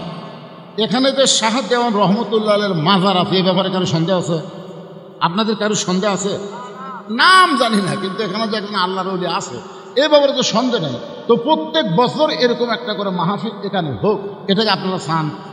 যদি চান একটা কোরআন শরীফ বাবদ 500 টাকা আপনাকে দান করা লাগবে। যেহেতু আমার বাপ মা কবরে গেছে, আমি এই মাহফিল একটা কোরআন শরীফ বাবদ 500 টাকা দান করলাম। সবচাইতে দামি দান হলো আল্লাহর কোরআন। আমি কিন্তু কোরআন শরীফ চাচ্ছি না, আপনি 500 টাকা দান করলে একটা কোরআন দানের সওয়াব আপনার বাপ মা কবরে পাবে, আপনি নিজেও আল্লাহ তাআলা খুশি হয়ে আপনাকে দিবে। এরকম কোন আল্লাহর বান্দাকে আছেন আজকের মাহফিলে? হুজুর কত টাকা নিয়ে আসেন বাবা, এটা নগদ দেওয়া হবে। আসেন আল্লাহর বান্দা আসেন। এতজন মানুষের মধ্যে আমি কিন্তু 100 আল্লাহর বান্দা পেয়েছি, মাত্র 100 জন। এই হাজার হাজার মানুষের মধ্যে আরে গামছা চাদরা খুঁটি গেল রে পাঠিয়ে, আরে নাই। হ্যাঁ আসো, আসেন আসেন আসেন। বাপ মার প্রতি দয়া হচ্ছে না, মায়া হচ্ছে না? যে বাপ মা আপনার কবরে গেছে, সে বাপ মার কবরকে জান্নাত বানার জন্যে কোরআনের মাহফিল একটা কোরআন বাবদ 500 টাকা দান করবেন। মাশাআল্লাহ, দেন, আমার হাতে দেন, দোয়া করা লাগবে তো। আমি চাইলাম একটা কোরআন, কিন্তু শাহাদত 2টা কোরআন শরীফ বাবদ 1000 টাকা দান করলো। আল্লাহ বাপ মার কবরকে জান্নাতের টুকরা বানান। কেরে শাহাদত ভাই, বাপ মা মরছে নাকি? বাঁচা আছে, বাঁচা আছে। আমি তো মরার দোয়া করতেছি না, আমি দোয়া করে আল্লাহ বাপ মার হায়াত দারাজ করে দেখ। ধরে কেন আমি এই 2টা কোরআন বাবদ 1000 টাকা দান করার কারণে শাহাদতকে আল্লাহ দানবের খাতায় কবুল করেন। ধরে বলে আমিন। আল্লাহ তোমার একজন বান্দা কোরআন শরীফ বাবদ 500 টাকা দান করছে, আল্লাহ দানকে কবুল করেন। আর একজন আল্লাহর বান্দা আল্লাহর কোরআন শরীফ বাবদ কোরআনের মাহফিলে 500 টাকা দান করলো, আল্লাহ দানকে কবুল করেন। আল্লাহ নেক নিয়ত নেক আশা পুরা করেন। জোরে বলে আমিন। সবাই বলে আল্লাহুম্মা আমিন। এগুলো সব কি লিখে গেলেন বাবা? আমি মনে করছি দানের স্লিপ রে। ও বাবা রে, মাশাআল্লাহ। আর একজন আল্লাহর বান্দা কোরআন শরীফ বাবদ 500 টাকা দান করছে, আল্লাহ দানকে কবুল করেন। আল্লাহ নেক নিয়ত নেক আশা পুরা করেন। জোরে বলে আল্লাহুম্মা আমিন। আচ্ছা, আপনাদের কাছে 500 টাকা নাই, সব মেলা ফুরাছেন নাকি? এই জন্য আপনারা আগে নিয়োগ করবেন, এই মেলা টেলা লাগবে, সব টাকা তৈরি শেষ। আমার এলাকায় একটা ইসালে সব হলো 5 ফিট মাথার। ও একটা ফগুন্নি পর্যন্ত 5000 টাকা খরচ করে, ফগুন্নি বিক্রি করে খায়, 5000 টাকা এতই খাতে ভাই। আল্লাহর একজন বান্দা কোরআন শরীফ বাবদ 500 টাকা দান করলো, আল্লাহ দানকে কবুল করেন। আসসালামু আলাইকুম হুজুর, গতকাল রাতে এই প্যান্ডেলেই হালকায় জিকিরের নামে ঢোল তবলা ডুগডুগি নিয়ে নাচ গান এবং আল্লাহ নবীর নাম নিয়ে ভণ্ডামি করা হয়েছে। যারা এগুলো করেছে এবং যাদের নেতৃত্বে এগুলো করা হয় তাদের সম্পর্কে আপনার বক্তব্য জানতে চাই। আপনারা দেখবেন এই ঢোল আর তবলা যখন বাজায়, আমি ছোটবেলা দেখছি একটা ওই যে ঢোল বাজায়, ঢোল বাজানোর একটা শব্দ শোনা, তুমি কান ফেলে দুজক দুজক দুজক শোনা যায়, খেলে না দুজক দুজক দুজক শোনা যায়। আর একটা হারমোনি নাই, তারপর একটা যে কিনকে টানে, এটা না এটা বলে কে কে কে কে কে কে কে কে কে কে কে কে কে কয় না। আর একটা হাতও তো এরকম বাজায়, তিনজন। এই হালকা জিকিরের নামে যারা ঢোল তবলার ব্যবস্থা করছে তারা একদল, যারা এখানে শুনিছে তারা একদল, আর যারা বাজাছে তারা একদল। এই 3 দলই দুজক। কথা বল লাগে রে, এই মুসলমানের বাচ্চারা কথা বলে না। এই কথা না কয়ে তো হাসিনা ইচ্ছা মতো দেশ চলাছে, কাল কথা বন্ধ করে দেবে। হ্যাঁ একটু করবেন বারে, কি বেশি ফতুয়া দেওয়া যাবে না। যা করলাম বুঝলে বুঝ পাতা, না বুঝলে তেজ পাতা। আমার একটা প্রশ্ন হচ্ছে, আমি একটা বিবাহ করেছিলাম, সেই মেয়ে আর আমি কোরআন হাত রেখে বলেছিলাম কেউ কাউকে কোনোদিন ছেড়ে যাব না, কিন্তু কিছুদিন পর অন্য ছেলেকে বিয়ে করে, কিন্তু আমি এখনো বিবাহ করিনি। এখন আমি বিবাহ করলে কি কোনো পাপ হবে নাকি, এটা জানতে চাই। এই বউ আপনাকে ছেড়ে চলে গেছে, কি জন্য চলে গেছে সেটা আপনি একটু নিজের চোখ বন্ধ করে চিন্তা করেন, চিন্তা করে তারপর আবার বিয়া করার চিন্তা করেন। আগেই বিয়া আগে চিন্তা করেন। তো ব্যাগ ছাড়া দেওয়ার কথা আমি বলিনি, ব্যাগ ছাড়া দেওয়ার কথা আমি কোন কালে বলছি? আপনাদের কাছে ব্যাগ যাবে, এই ব্যাগ যাবে, 10 টাকা 20 টাকা 50 টাকা 100 টাকা যে যা পারেন দিবেন, দিবেন না? কারা কারা 1 টাকাও দিবেন না তারা হাত তোলেন তো দেখি। মুরব্বী তুলবার চাই পারে মানে দিবি, কিন্তু বুঝবার পারে নেই। তাহলে আপনারা সবাই দিবেন। এই ব্যাগ না ভিতরে ঢোকো, ব্যাগ না ঢোকো, বাবা ঢোকো ঢোকো, এই ঢুকেছে, দেন সবাই দেন। আমার মায়েদের কাছে যাবেন, আমার মায়েদের জন্য আজকের আলোচনা। ও মা, বড় পীর আব্দুল কাদের জিলানী রহমতুল্লাহ আলাইহি যখন জান্নাতুল বাকি জিয়ারত করতেছেন, মক্কা মদিনায় 2টা গোরস্থান সকলের কাছে পরিচিত। মক্কায় হলো জান্নাতুল মাওয়া, আর মদিনায় হলো জান্নাতুল বাকি। নাম শুনছেন আপনারা? এখানে টেজের উপর হাদিস সাহেব নাই কেউ, আপনি তো হবেন। তাহলে মক্কায় যে কবর তার নাম কি? জান্নাতুল মাওয়া। সেই জান্নাতুল মাওয়ার মধ্যে ঘুমায় আছে আমাদের মা খাদিজাতুল কুবরা, বলে কোন সুবহানাল্লাহ। আর মদিনায় যে গোরস্থান, সেই গোরস্থানের নাম হলো জান্নাতুল বাকি। ওই জান্নাতুল বাকির কোন এক জায়গায় ঘুমায় আছে নবীর কলিজা টুকরা মা ফাতেমা। সুবহানাল্লাহ বলেন না কেন? আব্দুল কাদের জিলানী রহমতুল্লাহ আলাইহি ওই জান্নাতুল বাকি যখন জিয়ারত করতেছেন, জান্নাতুল বাকি জিয়ারত করা হলো ভাগ্যের ব্যাপার, কারণ জান্নাতুল বাকির মধ্যে কম পক্ষে 10,000 সাহাবী ঘুমায় আছে। সুবহানাল্লাহ কন না কেন? কত হাজার? আমাদের গোটা বাংলাদেশ মিলেও একটা সাহাবী নেই। আমাদের গোটা বাংলাদেশে কোনো সাহাবী আছে? কোনো সাহাবী নেই। 2 জন আসছিল ওই নদী পথে চিটাগাঙ্গে, তারা ফিরে চলে গেছে। 2 জন সাহাবী আসছিল, একটা জাবের ইবনে হুযাফা আর একটা নবীর মামা সাদ ইবনে আবি ওয়াক্কাস। এই 2 জন কিন্তু এসে ওনারা এখন চীনে যায়, ওনাদের কবর চীনে হয়েছে, কিন্তু আমাদের বাংলাদেশে হয়নি। বাইজিদ বোস্তামির মাজারও কিন্তু বাংলাদেশে নাই। আমরা ওখানে গিয়ে দেখছি বাইজিদ বোস্তামি ওখানে কিছুদিন বসা ছিলেন। বাইজিদ বোস্তামির দরগা আছে, আর মাজার হলো ইরাকের বাগদাদে। সুবহানাল্লাহ বলেন। যেগুলো আছে অধিকাংশই কি, আমি দেখলাম সিলেটে একটা কবর, নাম হচ্ছে লেদা শাহ। গরিকার নাম কি? লেদা শাহ। কিছু দূর যাওয়ার পরে একটা দেখলাম ঘোড়া শাহ, তারপরে শেষে দেখলাম শাহ শাহ। আমি তো ওনাকে আগেই বলছি।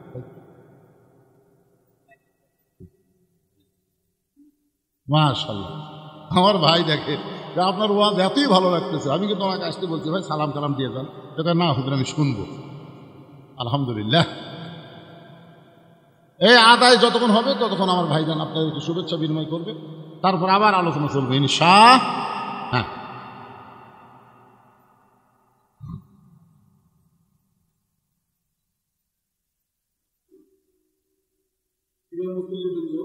আসসালামু আলাইকুম। আজকে আমাদের মাঝে উপস্থিত হয়েছেন বাংলাদেশ জাতীয়তাবাদী দল সহসাংগঠনিক সম্পাদক রংপুর বিভাগ কেন্দ্রীয় সংসদ অধ্যাপক আমিনুল ইসলাম। আমি যে মাদ্রাসায় লেখাপড়া করতাম, সরকারি মোস্তাফিয়া মাদ্রাসা, ওনার প্রিন্সিপাল ছিলেন তখন আল্লামা নজিবুল্লাহ রহমতুল্লাহ আলাইহি। উনি এখন দুনিয়াতে নেই। ওনাকে আমরা ছাত্ররা জিজ্ঞাসা করছিলাম যে শহীদ প্রেসিডেন্ট জিয়াউর রহমান সম্পর্কে আপনার মন্তব্য কী? উনি বলেছেন হজরত ওমর ফারুকের সিমটম আল্লাহর ওলি, ধরে কেন সুবহানাল্লাহ। এবং বেগম খালেদা জিয়া, আপনারা কি দেখলেন যে হাসিনা কীভাবে পলে গেল, আর বেগম খালেদা জিয়াকে কিভাবে সম্মানের সাথে তাকে নিয়ে যাওয়া হলো। কথা বলেন ঠিক কিনা? আমরা সবাই তার জন্য দোয়া করব, আল্লাহ পুরাপুরি সুস্থতা সহকারে আমাদের দেশে আবার ফিরে আসার তৌফিক দেখ, আমিন। এবং তারেক জিয়া তারুণ্যের অহংকারকে আল্লাহ কবুল করুক, সকলে বলে আমিন। এখন আসেন, আপনাদেরকে তো একটা ওয়াজ আমি রাখছিলাম, মনে নেই। মনে থাকলে আপনার 2-4 দিন উঠে চলে গেলেন। চলে 2টা জগতে আল্লাহ আমাদের পক্ষে, এটা আমরা বিশ্বাস করছি। একটা হলো রুহের জগৎ, একটা হলো দুনিয়ার জগৎ, আর একটা জগৎ আমাদের সামনে আছে। মনে আছে আপনাদের? মনে করছে 66-তে পাস তো করছি। পাস করলে আপনি জান্নাত পাবেন পাগলা, কিন্তু 33 না পাওয়ার কারণে যে কমপক্ষে 100-150 বছর জাহান্নামে থাকা লাগবে, সেটা কি করবেন? এই জন্য আমি বলছি গোল্ডেন A+ পায়া বিনা হিসাবে আমরা জান্নাতি হব। ধরে কোন কথা ঠিক কিনা? মনে নাই। মেয়েটা বলে জানবি কোন আমলের কারণে আল্লাহর কাবা নবী রওজার পাশে, যদি তুমি জানতে চাও তাহলে শোনো। আপনারা এই কথাও কিন্তু আমি বলেছি কি আমল, ঠিক না? কর সে আমল শুনবেন না আপনারা? হ্যাঁ ভাইজান, আমরা আইসি কিন্তু শুনলাম চলে গেলাম, এটা নাম ইসলামী ইমান নয়। আল্লাহ কোরআনে বলেছেন স্বামী নয় শুনতে হবে, তাই না এটাকে আমল করার নিয়তে, গ্রহণ করার নিয়তে শ্রবণ করা লাগবে। তাহলে শোনা গেলাম, শোনা গেলাম, বকাল্লা বকে গেলাম, হয়ে গেল নাকি? না, আমরা যারা বক্তা আমাকে ঠেলা আছে। আল্লাহ কোরআনে বলেছেন লিমা তাকুলু মা লা তাফআলু, যে বক্তা ওয়াজ করে আমল করে না ওই মুনাফিক বক্তাকে দিয়া আল্লাহ জাহান্নাম আগে উদ্বোধন করবে। জোরে কোন কথা ঠিক কথা বলেন? আগে জাহান্নামের উদ্বোধন হবে আলেম দিয়ে, আবার জান্নাতের উদ্বোধন হবে আলেম দিয়ে। এক ছেলে এসে হুজুরকে বলে, হুজুর আমার বাড়ি তো অনেক দূর ব্রিজ দিয়ে ঘুরে তারপর আপনার কাছে আসতে হয় কোরআন সব শিক্ষা করার জন্য।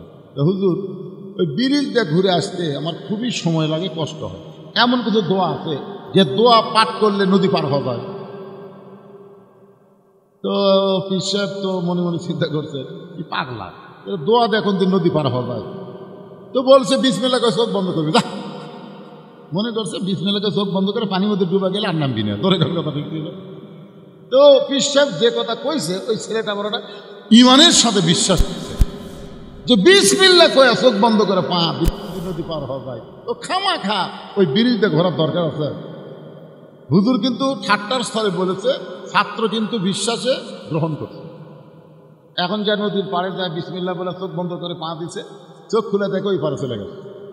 সুবহানাল্লাহ লাগে, পার করার মালিককে পার হয়ে গেছে। এভাবে প্রত্যেকদিন যাওয়া আসা করে। যখন ছেলেটা 5-7 পারা কোরআন হেফজ করছে তখন ছেলের মা বলতেছে, যেই কামেল বুজুর্গের কারণে তোর ব্রিজ ছাড়া নদী পার হওয়া পারিস সে হুজুরকে একদিন দাওয়াত করতো। আমি একটু প্রাণ ভরে হুজুরকে খাওয়াতেছে, এত বড় আল্লাহর ওলি। তো ছাত্র এখন বলছে, হুজুর আজকে দুপুরবেলায় আমার মা আপনাকে দাওয়াত দিচ্ছে। তো হুজুরা কিন্তু দাওয়াত পেলে খুব খুশি। ধরে কোন কথা ঠিক কি না? এর আগেও আপনাদের বলেছি যে ডাক্তারের বইয়ের কোনোদিন সিজার লাগে না, বড় ডাক্তারের বইয়ের কি লাগে না? সিজার লাগে না। মৌলবীর বাড়ির কোনোদিন মিলাদ হয় না, পীরের বউ কোনোদিন মুরিদ হয় না। ধরে কোন কথা ঠিক কিনা? এই তিনটা না খেয়াল করবে। বড় ডাক্তারের বউ সিজার করে না, কারণ সিজার করলে মায়েরও ক্ষতি, বাচ্চারও ক্ষতি। আর মৌলানাদের বাড়ির কোনোদিন মিলাদ হয় না, মৌলানা খালি খাওয়ায় না। ধরে কোন ঠিক কিনা? আর 3 নম্বর হলো পীরের বউ কোনোদিন মুরিদ হয় না। আপনাকে এলাকার যত পীর আছে খোঁজা দেখবেন বউ মুরিদ হয়নি, কারণ বউ জানে আমার পীর সাহেব মাঝে মধ্যে মুরিদের বইয়ের দিকে চোখ মারে, এই লুচ্চার হাতে মুরিদ হয়ে কি হবি রে।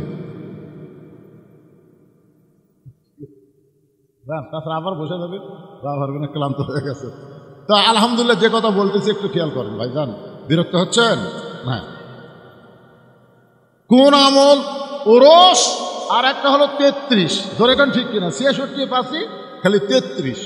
এই 33টা পালি বিনা হিসাবে আমরা সবাই জান্নাতি। বলেন সুবহানাল্লাহ। এখন হুজুরকে বলতে, হুজুর আজকে দুপুরবেলা আমার মা আপনাকে দাওয়াত দিচ্ছে। পীর সাহেব তো সেই খুশি। ঠিক আছে বাবা, তোমাকে আজকে 8 ঘন্টা আগে ছুটি দিয়ে আমি তোমার মায়ের বাড়িতে যাবো খাবার। এখন ছাত্র হুজুরকে নিয়ে যাচ্ছে নদীর দিকে। হুজুরকে কেড়ে পাগলা, এদিকে নৌকা আছে, সেটা না ব্রিজ আছে, না তুই এদিকে এখন নিয়ে যাস কেড়ে পাগলা। যেখানে নৌকা আছে, যেখানে ব্রিজ আছে সেখানে চল। বলে না হুজুর আমি তো নৌকা ব্রিজ ছাড়াই যাই। নৌকা ব্রিজ ছাড়া তুই যাস না? কয়েক বছর আগে কইছিলি না, তখন থেকে তোই কামি করতেছি। আসেন হুজুর, হাত ধরে নিয়ে দেয়, বিসমিল্লাহ কয়ে নদীর পা দিছে, চোখ বন্ধ করে ওই পার গেছে। চোখ খুলে দেখে পিসা উঠে দাঁড়ায় আছে। হুজুর আসেন, বিসমিল্লাহ চোখ বন্ধ করে বাঁধেন। পিসার বিসমিল্লাহ আউযুবিল্লাহ বিসমিল্লাহ পা দিতে ঘপ করে হাঁটু মধ্যে ডুবে গেছে। তার মানে কি বুঝতেছেন? বকাউল্লাহ বকে গেছে, বকাউল্লাহ আমল করে নাই, আর সোনাউল্লাহ আমল করে জান্নাতি হয়ে যায়। ধরে কোন কথা ঠিক কথা বলেন? হ্যাঁ, এই জন্য ভাইজান একটু মনোযোগ দিয়ে শুনতে হবে। কোন আমলের কারণে মক্কা মদিনা তার কাছে আল্লাহর একজন বান্দা রবি ইবনে সুলাইমান এবার হজ করতে যাবে। হজ করতে যাওয়ার আগে ওরা 10 জন মিলে একটা কাফেলা করছে, 10 বন্ধু মিলে হজে যাবে। হজে যাওয়ার আগে মানুষ কিন্তু সবাইকে একটু দাওয়াত দেয়, একটু বলে ভাইজান আমার জন্য দোয়া করো, আমি সুন্দরভাবে হজ যেন পালন করতে পারি। এরকম দোয়াটাও চাই না, যেরকম চাই কি চায় না। অনেকে মানুষকে জানানোর জন্য দোয়া চায়, আমি তো হজ করে যাচ্ছি, এটা তো কাউকে জানান দরকার। দেখবেন কত লোক কিন্তু হজ করে আসে, কেউ জানি না যে হাজি বলতে ভাই আরাফার ময়দানে সেই অত সুন্দর কথা রে শয়তান পাথর মারতে যা ঠেলা ঠেলি ভাই, মানে ওই যে হজ করতে এটা মানুষকে জানাচ্ছে। আল্লাহ কয় রে আমল গোপন না করে প্রকাশ করলি তোর খালি নামের আগে হাজি হলো, কিন্তু হাজি কবুল হলো না। কথা কোন ঠিক কিনা? রবি ইবনে সুলাইমান এক বন্ধুর বাড়িতে দোয়া চাইয়া গভীর রাত্রে বাড়ির দিকে আসতেছেন। আসার সময় যাকে রাস্তার পাশে কে যেন কি করতেছে, রবি ইবনে সুলাইমান ভালো করে দেখার জন্য একটু নিকটে গিয়ে তাকায় দেখেন একটা মহিলা মরা গাদার গা থেকে গোস্ত কাটতেছে, আর ওই গোস্তটা টোপলা বাঁধতেছে।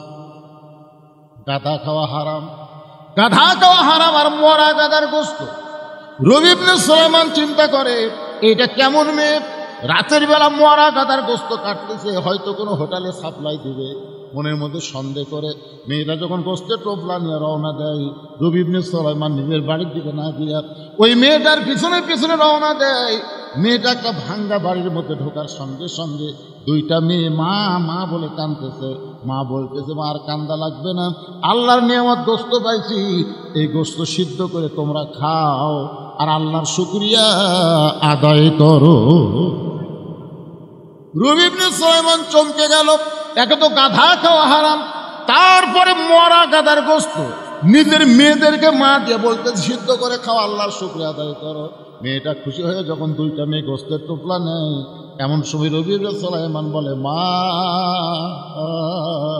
তুমি কেমন মা, তুমি তোমার ক্ষুধার্ত মেয়েদেরকে মরা গাধার গোস্তের টোপলা দিলে, ও মা তুমি কেমন মা?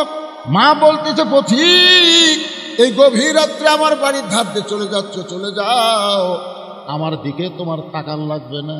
আজকে 2টা আমার মেয়ে আজকে কয়েকদিন হলে না খেয়ে থাকার কারণে বারবার যখন আমার কাছে খাবার চাই, আমি মা কোথায় খাবার পাবো? আমার স্বামী কয়েক বছর আগে দুনিয়া থেকে বিদায় হয়ে গিয়েছে, আমি একজন বিধবা নারী, 2টা যুবতী মেয়েকে কি করব?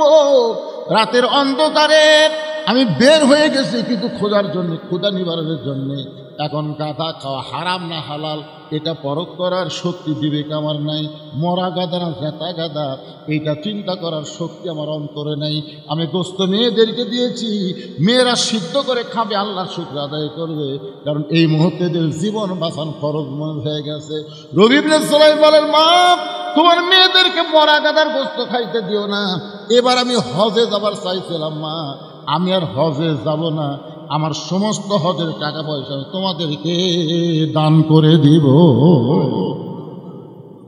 এক দৌড়ে বাড়িতে গেলেন, বাড়ি যাওয়ার পরে যা কিছু তার ছিল সব কিছু টুকলা করে মায়ের হাতে দিয়ে দিলেন। মা মেয়ে খুশি হয়ে আল্লাহকে বলতেছে আল্লাহ তোমার যেই বান্দা মক্কা মদিনায় যাবার চাইছিল কিন্তু আমাদের ক্ষুধার্ত দেখে সব দান করে দিল, আমরা মা আর মেয়ে মিলে দোয়া করি আল্লাহ মক্কা মদিনা এই বান্দার বাড়িতে হাজির করে দিও। রবি ইবনে সুলাইমান বলে মা উল্টা দোয়া করো না, কারণ মক্কা মদিনা কোনোদিন মানুষের বাড়িতে আসে না। মেয়ে 2টার মা বলতেছে আমরা দোয়া করার মালিক আর কবুল করার মালিককে, আমাকে মন চাইলে দোয়া করতে আল্লাহ কবুল করতেও পারে নাও পারে। রবি ইবনে সুলাইমান চলে আসলেন বাড়িতে, নির্দিষ্ট সময় আর 9 বন্ধু বললেন চলো বন্ধু হজে যাই। বলে এবার তোমরা যাও হয়, আমি আবার যাবো না, আমার একটু সমস্যা। 9 বন্ধু বলে কে রে কত মানুষকে আমরা বললাম, এবার আমরা 10 জন মিলে হজে যাবো কাফেলা করে, আর তুমি সবার কাছে দোয়াও চাইলে আজকে হঠাৎ বলতেছো যাবা না। যাবো না রে ভাই তোরা যা। ওরা 9 বন্ধু হজ করে সর্বপ্রথম রবি ইবনে সুলাইমানের বাড়ির দরজায় হজ শেষ করে নিজের বাড়িতে না গিয়ে রবি ইবনে সুলাইমানের বাড়ির দরজায় ওই 9 বন্ধুর মধ্যে একজনের মাথাতে একটা টোপলা, মাথা কি একটা টোপলা, দরজা ডাকতেছে রবি ইবনে সুলাইমান। এই রবি ইবনে সুলাইমান দরজা খুলে দেখে 9 হাজি তার সামনে দাঁড়ায় আছে। জোরে কর সুবহানাল্লাহ।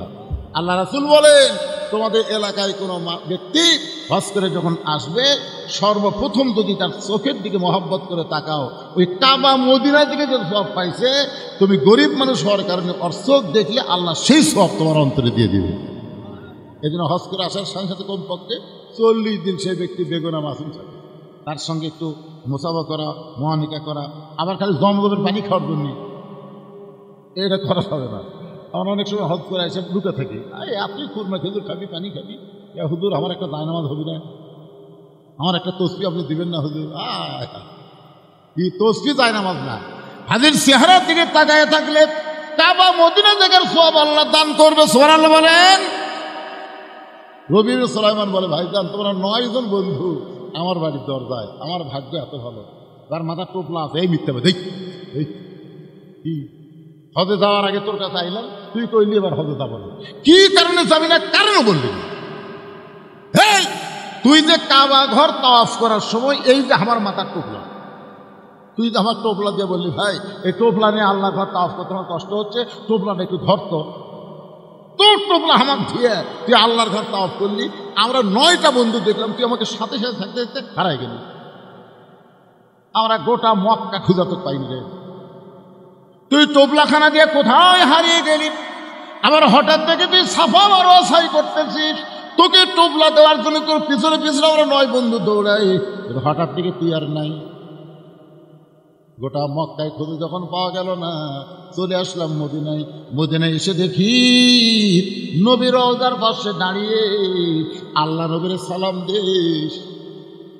তোর সালামের সঙ্গে আমরা নবীর সালাম দিলাম। তোর সালাম দেওয়ার সময় তুই এমন ভাবে কাঁদতেছিলিস রে পাগল, আমরা তোর সঙ্গে কাঁদতেছিলাম। ওগো আল্লাহর নবী, আমাদের সালাম আপনি গ্রহণ করেন। তোর টোপলা মাথায় নিয়ে তোর সঙ্গে নবীর সালাম দেয়া, হঠাৎ দেখি তুই আর নাই। গোটা মদিনা তন্ন তন্ন করে খুঁজে তোরে পাইলাম না। একসঙ্গে হজে যাবার চাইলাম, আমাদের সঙ্গে তুই গেলি না। আবার আল্লাহর ঘর তাওয়াফ করলি, আমাদের সঙ্গে তাওয়াফ করলি না। এই টোপলাখানা দিয়া সাফা মারা সাই করলি, আমরা তোর সঙ্গে ছিলাম, কোথায় হারিয়ে গেলি? আবার মদিনায় নবীর রওজা জিয়ারত করলাম, তুই আমার সঙ্গে ছিলি। আরে শয়তান, তোর টোপলা আমারে জানায় দিয়ে আবার আমাদেরকে ফাঁকি দিয়ে সবার আগে বাড়িতে এসে দরজা বন্ধ করে বসে আছিস। তোর টোপলা তুই এখন ফেরত নে। মাথার টোপলা যখন রবি ইবনে সুলাইমানকে ফেরত দেয়, রবি ইবনে সুলাইমান কান্দে বলে, ও বন্ধুরা, আমি হজে যাইনি ভাই, আমি আল্লাহর শপথ করে বলতেছি, আমি এবার হজে যাইনি ভাই, আমি যাইনি ভাই। 9টা বন্ধু বলে, মুনাফিক, একসঙ্গে যাবার চাইছিলাম, তুই গেলি না। আবার আমাদের ফাঁকিতে আগে বাড়িতে এসে দরজা বন্ধ করলি, তোর সঙ্গে আর আমাদের কোনো বন্ধুত্ব নাই। রবি ইবনে সুলাইমান টোপলাখানা বুকের মধ্যে নিয়ে কাঁদতে কাঁদতে বেহুশ হয়ে পড়ে যায়। আল্লাহ, জীবনে এমন কি খারাপি করলাম যে খারাপের কারণে 9টা হাজার মুনাফিক বলে গালি দিয়ে গেল। কাঁদতে কাঁদতে যখন বেহুশ হয়ে যায়, ওই বেহুশ অবস্থায় দেখতে পায় আল্লাহর নবী রবি ইবনে সুলাইমানের ঘরের মধ্যে হাজির হয়ে গেছে। নবী ডাকতে বলে, রে রবি ইবনে সুলাইমান, তোমার 9টা বন্ধু মিথ্যা বলে নাই বাবা, তোমার 9টা বন্ধু মিথ্যা বলে নাই। ওই এতিম অনাথকে তোমার হজের সমুদয় সম্পদ দান করার কারণে আল্লাহ তোমার প্রতি এত খুশি হয়ে গেছে, একটা ফেরেশতাকে রবি ইবনে সুলাইমানের সুরতে আল্লাহ তোমার নামে হজ করায় আনিছে। এ রবি ইবনে সুলাইমান, ওই ফেরেশতাকে আল্লাহ তোমার সুরতে সাফা মারওয়া সাই করায় আনিছে। ওই ফেরেশতাকে তোমার সুরত দিয়া আমি নবীর রওজা জিয়ারত করায় আনিছে। রবি ইবনে সুলাইমান আবার, নবী গো, আপনি যখন বলতেছেন আমার বিশ্বাস হয়, কিন্তু ওরা যে একটা টোপলা আমার সামনে ফাইলা দিল, এটা কিসের টোপলা গো, আমি একটু শুনতে চাই। সঙ্গে সঙ্গে আল্লাহ নবী কোরআন থেকে একটা আয়াত তেলাওয়াত করলেন, ওমা তুনফিকু মিন শাইইন ফি সাবিলিল্লাহি ওয়াফা ইলাইকুম ওয়া আনতুম লা তুযলামুন। এই কোরআনের আয়াত বলি রবি ইবনে সুলাইমান চেতন পায়। চেতন পায় দেখে টোপলা আছে কিন্তু নবী নেই। স্বপ্নের মধ্যে কিন্তু বলেছে এটা কিসের টোপলা। নবী কিন্তু আল্লাহর কোরআনের একটা আয়াত তেলাওয়াত করছে। এখন টোপলার মধ্যে কি আছে এই কোরআনের আয়াতের অর্থ জানলেই বোঝা যাবে। ধরে এখন ঠিক কিনা আপনারা কি জানেন? কথা কানা জানেন? শুনবেন না? এই 500 টাকা দেন তো, আমি 100 টাকা আপনাকে দিবার পেলাম, কোরআন দান করার সব দিবার করলাম, 500 টাকা দিকে একটা কোরআন দানের সব, এত টাকা মেহনত নষ্ট করলেন, দুনিয়ার পিছনে শেষ করে দিলেন। আর এই সালের সব পরশ মোবারক কোরআনের তাফসীর মাহফিল প্রতি বছর হবে, হাজার হাজার টাকা খরচ করে আপনাদের জন্য ব্যয় করবে, আর আপনার 500 করে টাকা দিলেন না, থাকার পরও দিলেন। আবার উঠবে, তাই না? টাকা ছাড়ে লাভ দিয়ে উঠবেন।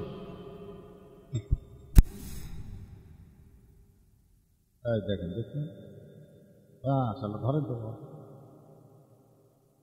তোমার নাম কি বাবা? মোহাম্মদ নূর আমিন মিয়া। বাপের বেটার আগমন জোরে বলেন মারহাবা।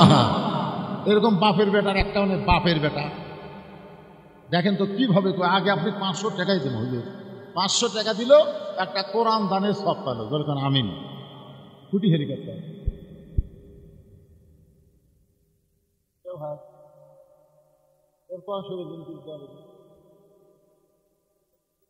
সেটাই তো, সেটাই আপনি 10টা কোরআন শরীফ দেন, পারবে না কি ঘর হেলিকপ্টার চলিয়েছে, দুটা কোরআন শরীফ মাশাআল্লাহ। চাপ দিয়ে কোনো কিছু নেওয়া ভাই, চাপ দেওয়া তবে আমার ভাইজান 2টা কোরআন শরীফ বাবদ 1000 টাকা দান করছে। আল্লাহ দানকে কবুল করেন, জোরে কর আমিন। আপনাদের মধ্যে নাই? নাই, কারো কাছে নাই? কোরআন শরীফ 2 ধরনের পাওয়া যায়, একটা 200 টাকা পাওয়া যায়, তো 200 টাকা দেন, একটা কোরআন দানের সব পাওয়া যাবে।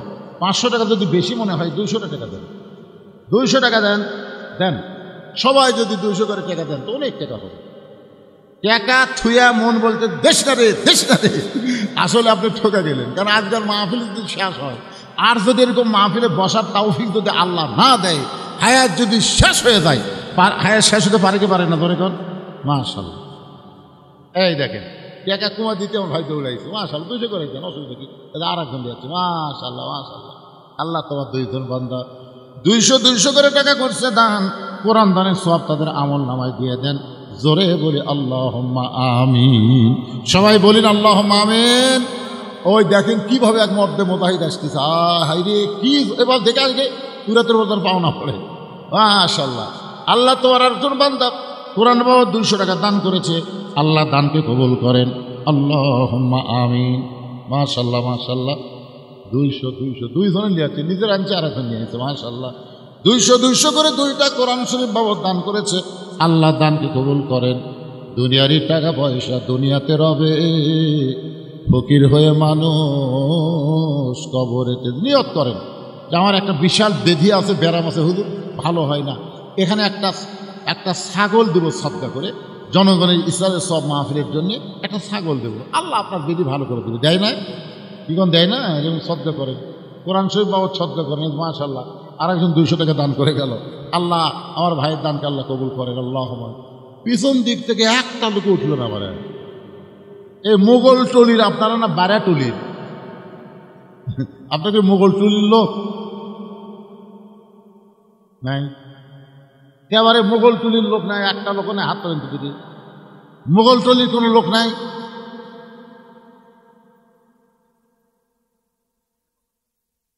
হ্যাঁ, বাকি উঠলেন আপনারা? বাকি না? আচ্ছা ঠিক আছে, আগামী বছর এই মাহফিলের জন্য একটা ছাগল, 2টা ছাগল এরকম যদি কেউ দেন, যে হুজুর আমি ছাগল টাগল দেবো না, 1000 টাকা দেবো, এখানে কাগজ কলম লেখা থাকবে, আমি আগামী বছর এইরকম তবারক পাক করতে যত হলুদ লাগবে সব হলুদ আমি একলাই দেবো হুজুর। এইরকম কোনো মরদ আছে যে যত লবণ লাগবে সব লবণ আমি একলাই দেবো, তাদের যদি 5 বস্তা লাগে অসুবিধা নেই। আছেন এরকম কেউ? যত গুঁড়া মরিচ লাগবে সব মরিচ আমি একলাই দেবো। পেঁয়াজ দেবো 5 জনে, 5 জন মিলে সব পেঁয়াজ দেবো, তেল দেবো, এরকম নিয়োগ করে লিখে দেবো। এখানে কাগজ কলম আছে, একটু বলেন, সাহস করে বলেন। আল্লাহ হায়াত দিবে, আপনি দান করবেন। বাবা মা যাদের কবরে গেছে, বাপ মার জন্য বাৎসরিক একটা দোয়ার মাহফিল আপনাকে আলাদাভাবে করা লাগবে না, এখানে একটা দোয়ার মাহফিল হবে, সবার বাপ মার জন্য যারা কবরে গেছে তার জন্য দোয়া করা হবে। আপনারা এই এলাকার লোক শক্ত, মোগলটলির না হন, এলাকার না, সবই তো এলাকা। তো মাশাআল্লাহ বলেন না কেন? একজন হলুদ দেওয়ার পার্টি না এখানে, হলুদ একটা লোক বলেন হলুদ কয় মন লাগবে রে? মন লাগবে। মাহফিলের কমিটির লোক, এটা কি মাহফিল কমিটির লোক আছে ভাই? এই মাহফিল কমিটির লোক আপনি? মাহফিল কমিটির লোক? হ্যাঁ, কতটুকু হলুদ লাগে? কতটুকু হলুদ?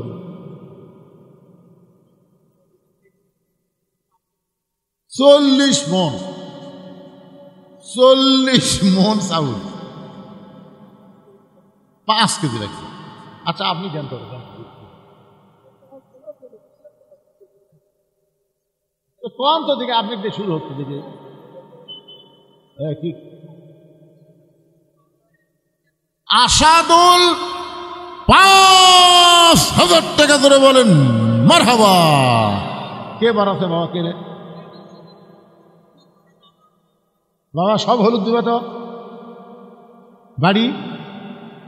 এই তো মোগলটলের লোক আছে, কে কয় না রে?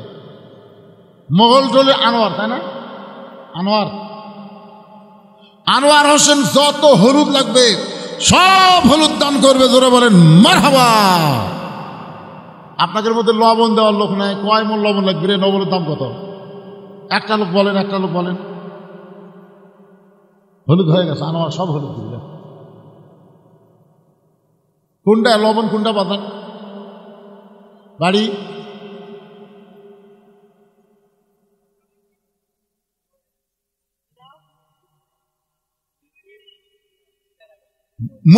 মেহেদুল ইসলাম সেরাগাড়ি, যা লবণ লাগবে সব লবণ, জোরে বলেন মারহাবা। এখন তেজপাতা দেওয়ার কোন লোক আছে? যা তেজপাতা লাগবে, তেজপাতা সগলি দিবেন। কি দিল? কি দিল বাবা? এখানে কি দিল?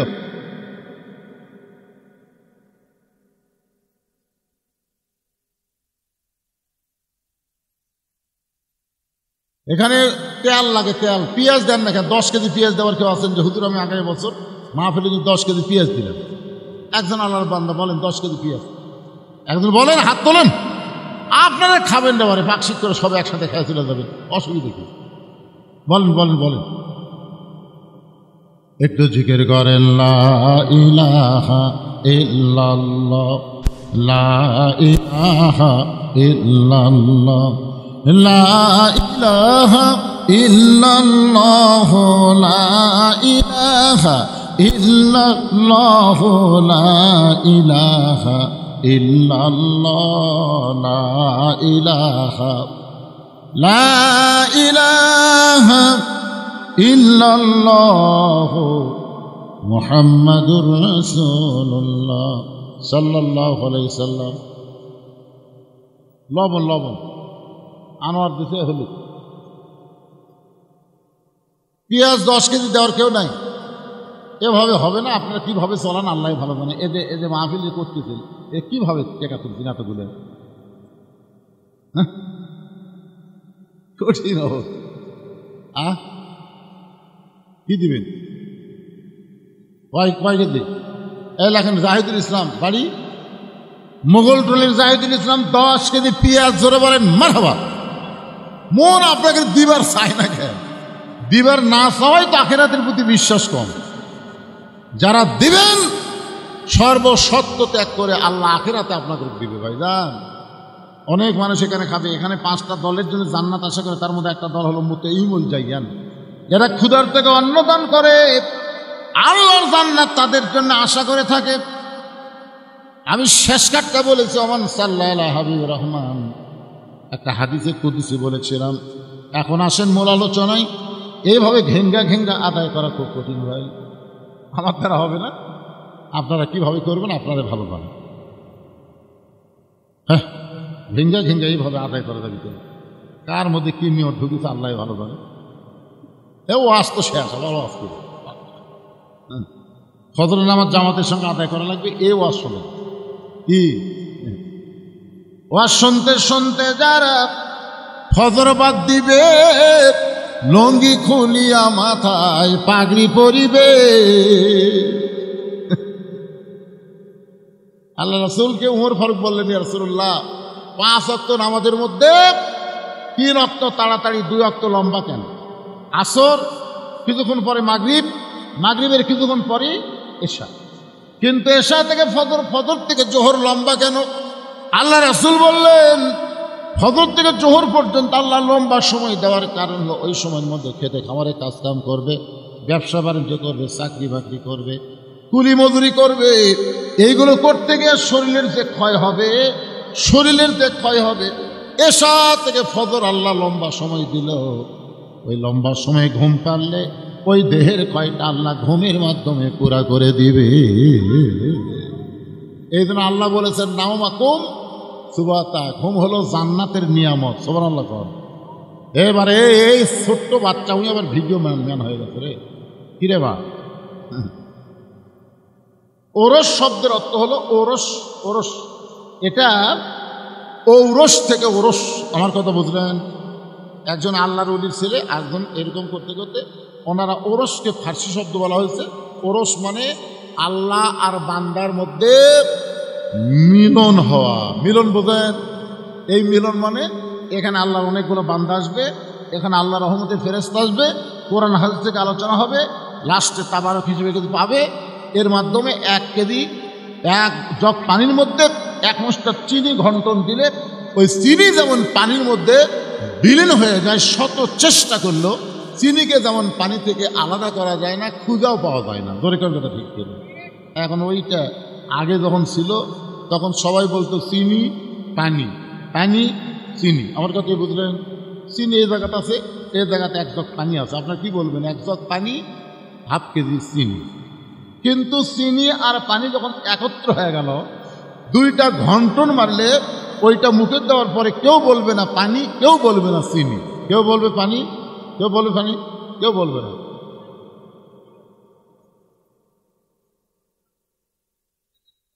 টাকা টাকা কোরআন শরীফ কি করবো আমরা? টাকা এই কোরআন কোনটার দিবেন? 200 না 500? ও 400। আচ্ছা ঠিক আছে।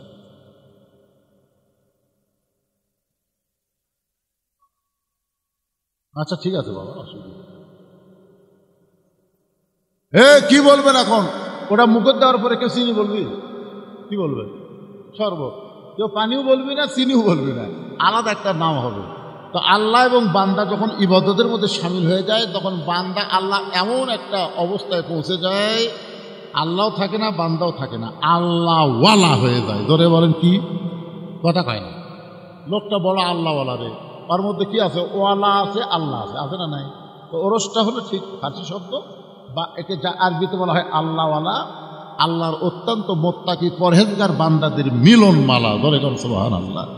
যদি ঢোল তবলা যেটা এখানে লিখে দিল গতকাল নাকি হয়েছে, এইটা আপনার বলেন এটা কি জায়েজ হবে?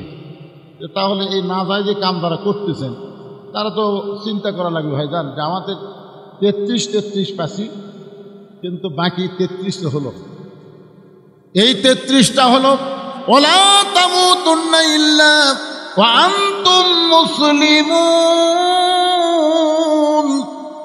রুহের জগতে আল্লাহ আমাদের পক্ষে ছিল। দুনিয়ার মুসলমান হয়ে যদি মরতে পারি, এই যে 3 জন ওটা মারতেছে দৌড়, দেখছেন দেখছেন, যা মার দৌড়, মেলা কি জান একটা হতে যান।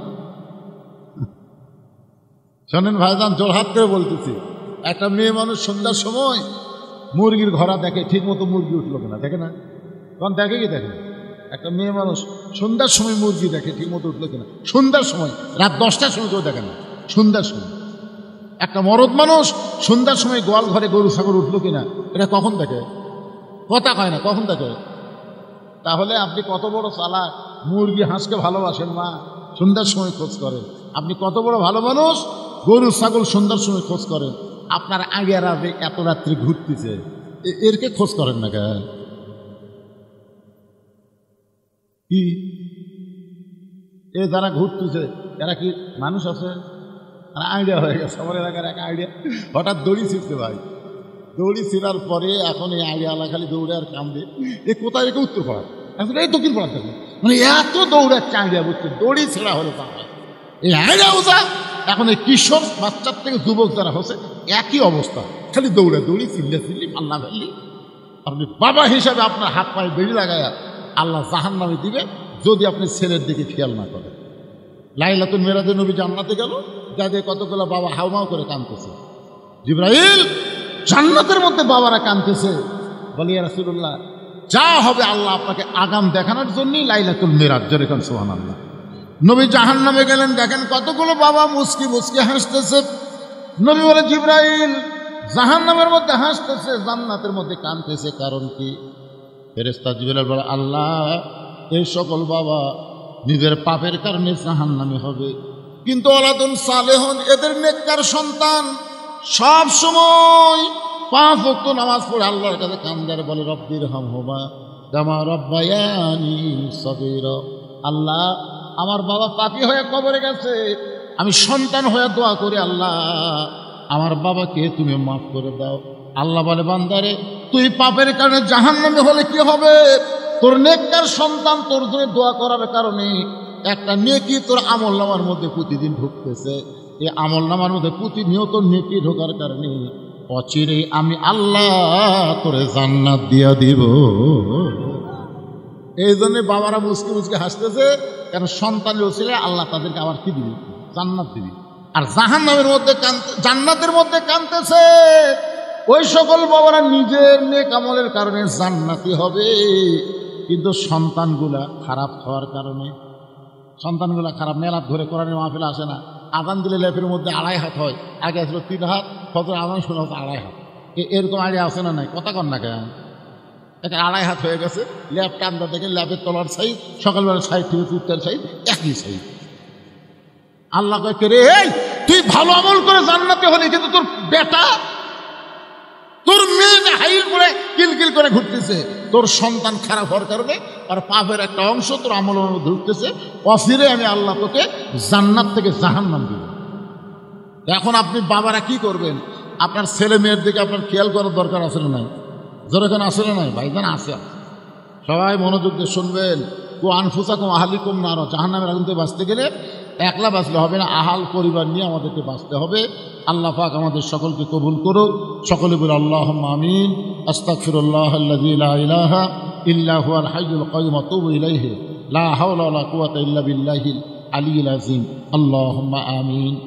আল্লাহুম্মা আনতাস সালাম ওয়া মিনকাস সালাম, তাবারাকতা ইয়া যাল জালালি ওয়াল ইকরাম। আয় আল্লাহ তাআলা, রাত প্রায় 1টা বাজতেছে, দীর্ঘ সময় পর্যন্ত আজকে তোমার আল্লাহর ওলি আশেকানদের মাহফিলে, ওরস মাহফিলে, তাফসীরুল কোরআন মাহফিলে আমি যে আলোচনা করেছি, আল্লাহ মেহেরবানি করে সবাইকে বুঝ মোতাবেক আমল করার তৌফিক দিয়ে দাও। যদি কোনো ত্রুটি হয়, ভুল হয়, মাফ করে দাও। জাহাদিয়া মঞ্জুর করেন। সোনার মদিনায় নবী পাকের রওজা মোবারকে কবুল করে নাও। তামাম আম্বিয়ায়ে কেরাম, আসহাবে কেরাম, তাবিঈন কেরাম, তাবা তাবিঈন কেরাম, তাম পৃথিবীর মাটির নিচে যত মুমিন মুমিনা শুয়ে আছে, আল্লাহ সকলের আরওয়াহ ফরে হাদিয়া কবুল করো। আমরা যারা হাত তুলেছি, আমাদের জনম দুঃখনী মা বাবা যাদের কবরে গেছে, আল্লাহ মেহেরবানি করে মা বাবার কবরকে জান্নাতের টুকরা বানায় দাও। আমাদের দাদা দাদি, নানা নানি, আত্মীয় স্বজন, শ্বশুর শাশুড়ি যাদের কবরে গেছে, কবরবাসীদের মাফ করে দাও। আল্লাহ শাহাদাওয়ানের রুহু মোবারকে হাদিয়া কবুল করো। প্রত্যেক বছর কষ্ট করে মেহনত করে এত সুন্দর আয়োজন যারা করতেছে, এই মোগল টুলির উপরে রহমত বরকতের দরজা খুলে দাও। প্রত্যেক বছর এমন করে একটা জান্নাতের বাগান যারা লাগাতে পারে, এমন ইমানি শক্তিদেরকে দান করে দাও। আল্লাহ, আল্লাহ রিপন সহ অনেকে আজকের মাহফিলে কষ্ট করতেছে। আজকের মাহফিলের সম্মানিত সভাপতি, আজকের মাহফিল পরিচালনা, আজকের এই মাহফিলের অতিথিবৃন্দ, আজকের মাহফিলের আলেম ওলামা হাফেজকারী, আজকের এই মাহফিলে হাজী সাহেব, আজকের মাহফিল ইমাম মুয়াজ্জিন, আজকের মাহফিলের মুরব্বী, যুবক, কচি কাঁচা, পর্দার অন্তরের মা বোনেরা, আল্লাহ সকলকেই জান্নাতি কবুল করো। কে কোন নিয়তে হাত তুলেছে, আল্লাহ সকলের নেক নিয়তে কাছে আল্লাহ তুমি কবুল করো। সুবহানা রাব্বিকা রাব্বিল ইজ্জাতি আম্মা ইয়াসিফুন ওয়া সালামুন আলাল মুরসালিন আলহামদুলিল্লাহি রাব্বিল আলামিন। ওয়াজাল আখিরাতি কালিমাতুন ইনদাল মাউত। সকলে পড়েন লা ইলাহা ইল্লাল্লাহু মুহাম্মাদুর রাসূলুল্লাহ সাল্লাল্লাহু আলাইহি সাল্লাম। আসসালামু আলাইকুম ওয়া রাহমাতুল্লাহি ওয়া বারাকাতুহু।